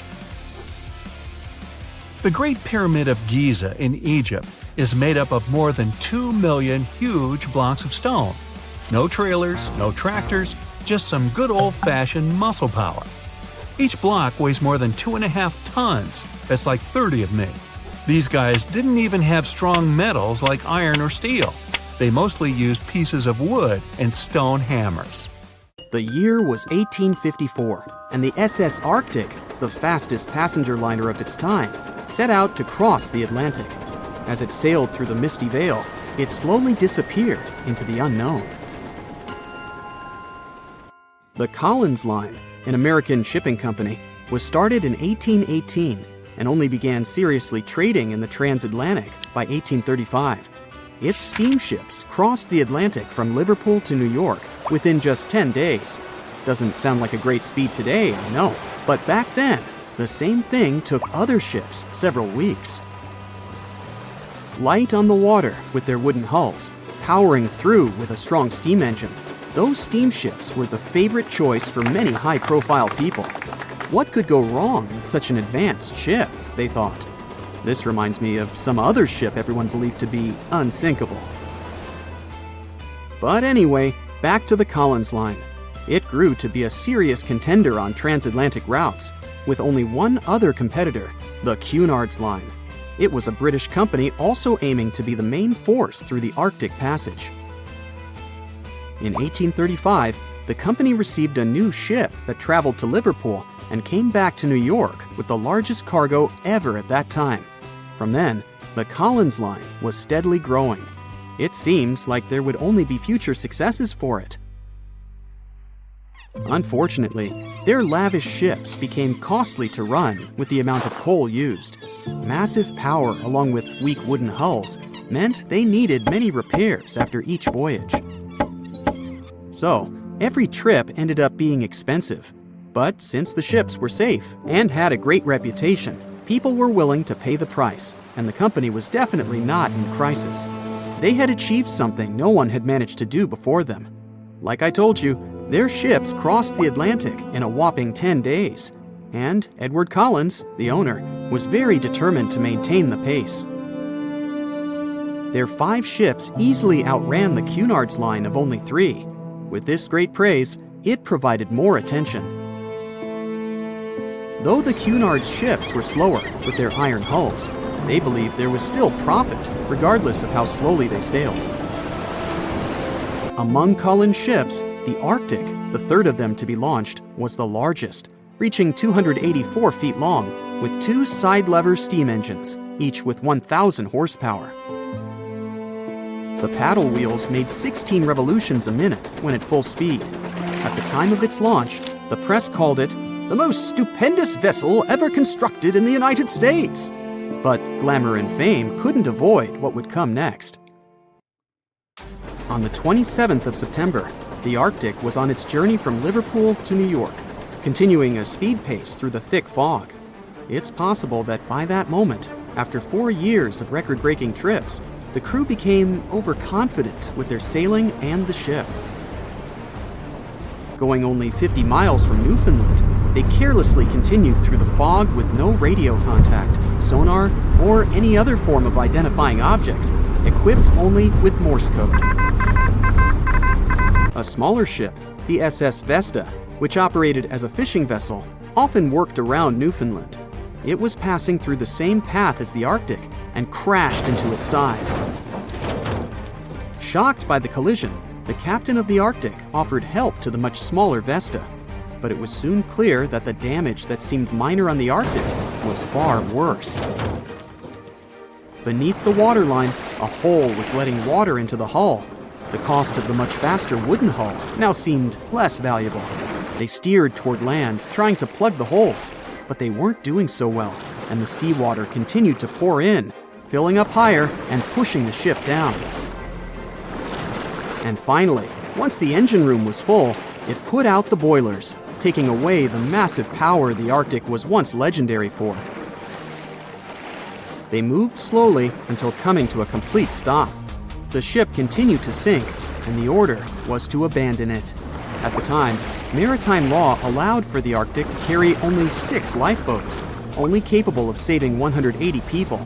The crew and some of the passengers managed to push their way aboard and took most of the seats on those boats. Things were pretty wild, and everyone forgot about their manners, not letting the ladies and the youngest ones board first. It took 4 hours for the Arctic to sink.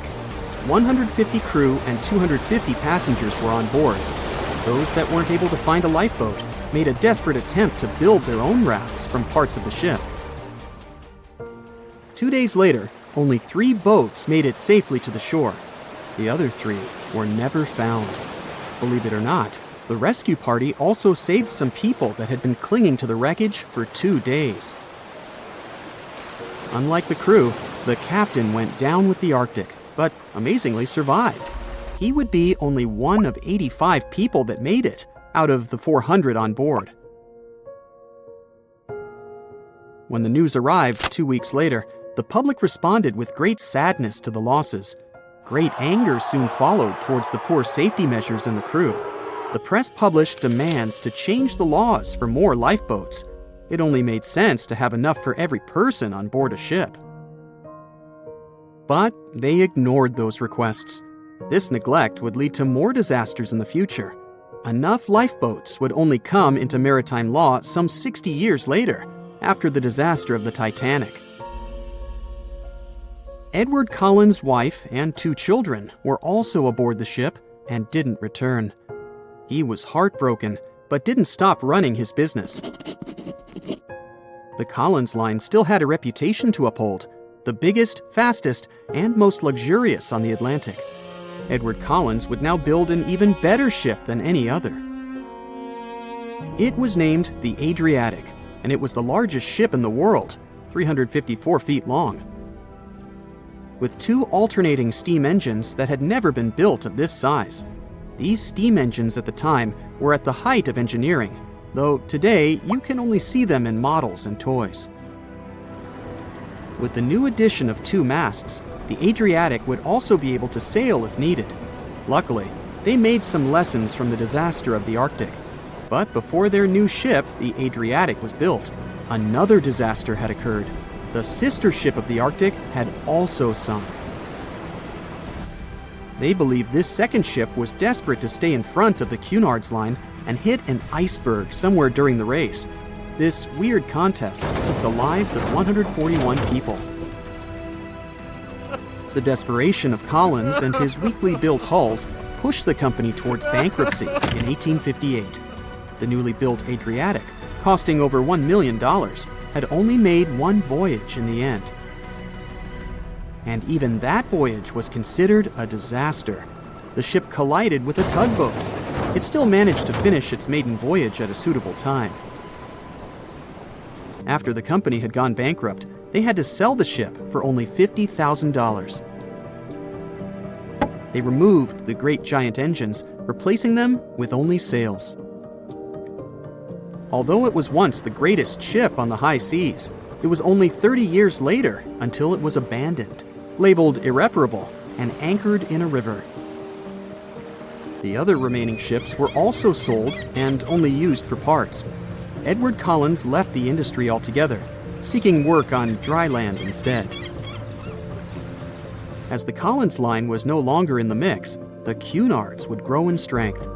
Without competition, they would win the Blue Ribbon for the next 30 years, and 180 years later, after producing hundreds of ships. They still have a constant presence on the seas as they provide transatlantic crossings, world voyages, and leisure cruises. To this day, the Cunard Line is the only one to run ships between Europe and America, and it's great proof that it's not always the fastest that's the best. You remember those heartbreaking scenes from the Titanic, either from books or movies, right? You know, the ones where the boat was sinking, and there's nothing anyone could have done about it. Well, it turns out that that story isn't entirely true. At least, according to a historian and author of a book detailing events from that unlucky ship. If what he claims is true, every soul on the Titanic could have been saved. He wrote that the SS Californian and the SS Mount Temple were close enough to technically see the Titanic go down into the ocean, but they failed to act because they were afraid, or because they too had no idea what they were doing. Nobody thought the Titanic could ever sink back then, and it had everything you could imagine, from luxury lounges to a Turkish bath and even a squash court. But as it was racing through the ocean, ready to break the Atlantic crossing record, it hit an iceberg, and everything went downhill from there. A lot of ships wanted to help the sinking vessel and shifted their direction toward the Titanic after hearing the distress calls, but the two closest ships held back. The SS Mount Temple, for starters, was really close. It was a mere 50 miles away and could have reached the Titanic in just a couple of hours, potentially saving every passenger. However, its captain believed such a journey would be too risky. I mean, it did involve icebergs, right? There's nothing we can do about it these days, but we can use our imagination and at least save the day theoretically. Your average Joe might have had a difficult time helping people out on the Titanic, but what if we could ask for the help of superheroes? Well, for starters, it would be useful to have someone with time-traveling skills, right? They could go back in time and alert the crew that an iceberg is pretty close, and they should move the ship away from its path as soon as possible. Or, even better, go even further back in time and alert the captain of the ship not to proceed with the journey to begin with. Let me tell you, there were a lot of things that could have been done better with the Titanic. First of all, the crew had no access to binoculars. If they could have had this crucial piece of equipment, they might have spotted the iceberg in due course, at least limiting the damage or avoiding the collision altogether. And don't get me started on the lifeboats. Because they wanted the ship to look as luxurious as possible, there was little space left for those much-needed lifeboats that could have saved so many lives. Although there were 2,200 people on board, the lifeboats could only save 1,200 people. What about flight? Would a flying superhero have been able to help avoid this tragedy? I'd bet it would have. This superhero could have surveyed the area, especially during the night when there's low visibility to begin with. More so, the hero might have helped with alerting nearby ships faster that something went wrong with the Titanic, and that help is needed to make sure no one gets hurt. If someone on board might have been able to fly, maybe they could have airlifted a bunch of passengers to safety too. Laser vision? Now that would have been cool. A person with laser vision would have pulverized that iceberg in no time. Instead of shivering in the dark that fateful night in April 1912, people would have enjoyed a nice chilled drink on the deck the next morning, courtesy of some harmless leftover ice still hanging around on the ship. Okay. Maybe this person with laser vision wouldn't have been powerful enough to split the iceberg in half so that the Titanic could pass safely. Well, they could have at least helped open the locked room containing the binoculars, that's for sure. Someone with superhuman strength. Yeah, that might have surely helped too. They could have placed themselves between the ship and the iceberg, preventing the collision from happening. If, say, they just happened to be snoozing when the Titanic hit the huge block of ice, no biggie.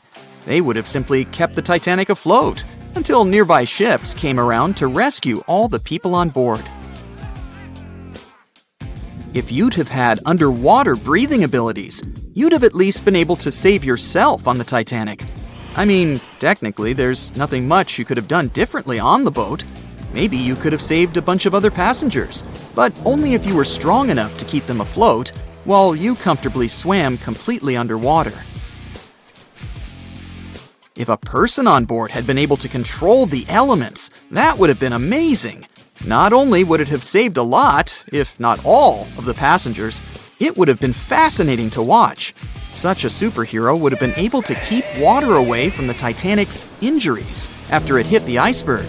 If they were agile enough and had seen the iceberg before it hit the ship, they could have transformed the big block of ice into water with just the snap of a finger. If we look at the records from that night, everything happened very fast with the Titanic. Wouldn't it have been nice to have someone on board who could slow down time?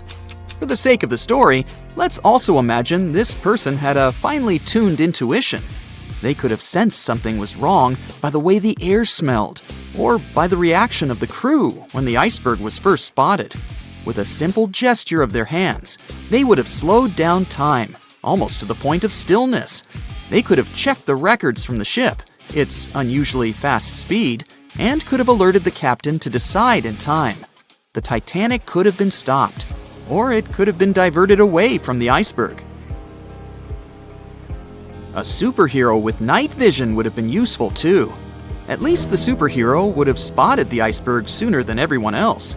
Given that the hero could have seen a lot better in low light conditions, that hero would have probably better managed the rescue efforts that disastrous night. Invisibility? Would this superpower have saved the Titanic from sinking to the bottom of the Atlantic? I could think of a possible scenario or two. Anyone with the power to become invisible whenever they want to would have probably gone snooping around the ship. I mean, you have to remember, the Titanic had some of the most important members of society on board. It wasn't just any regular boat. It was probably buzzing with the latest gossip.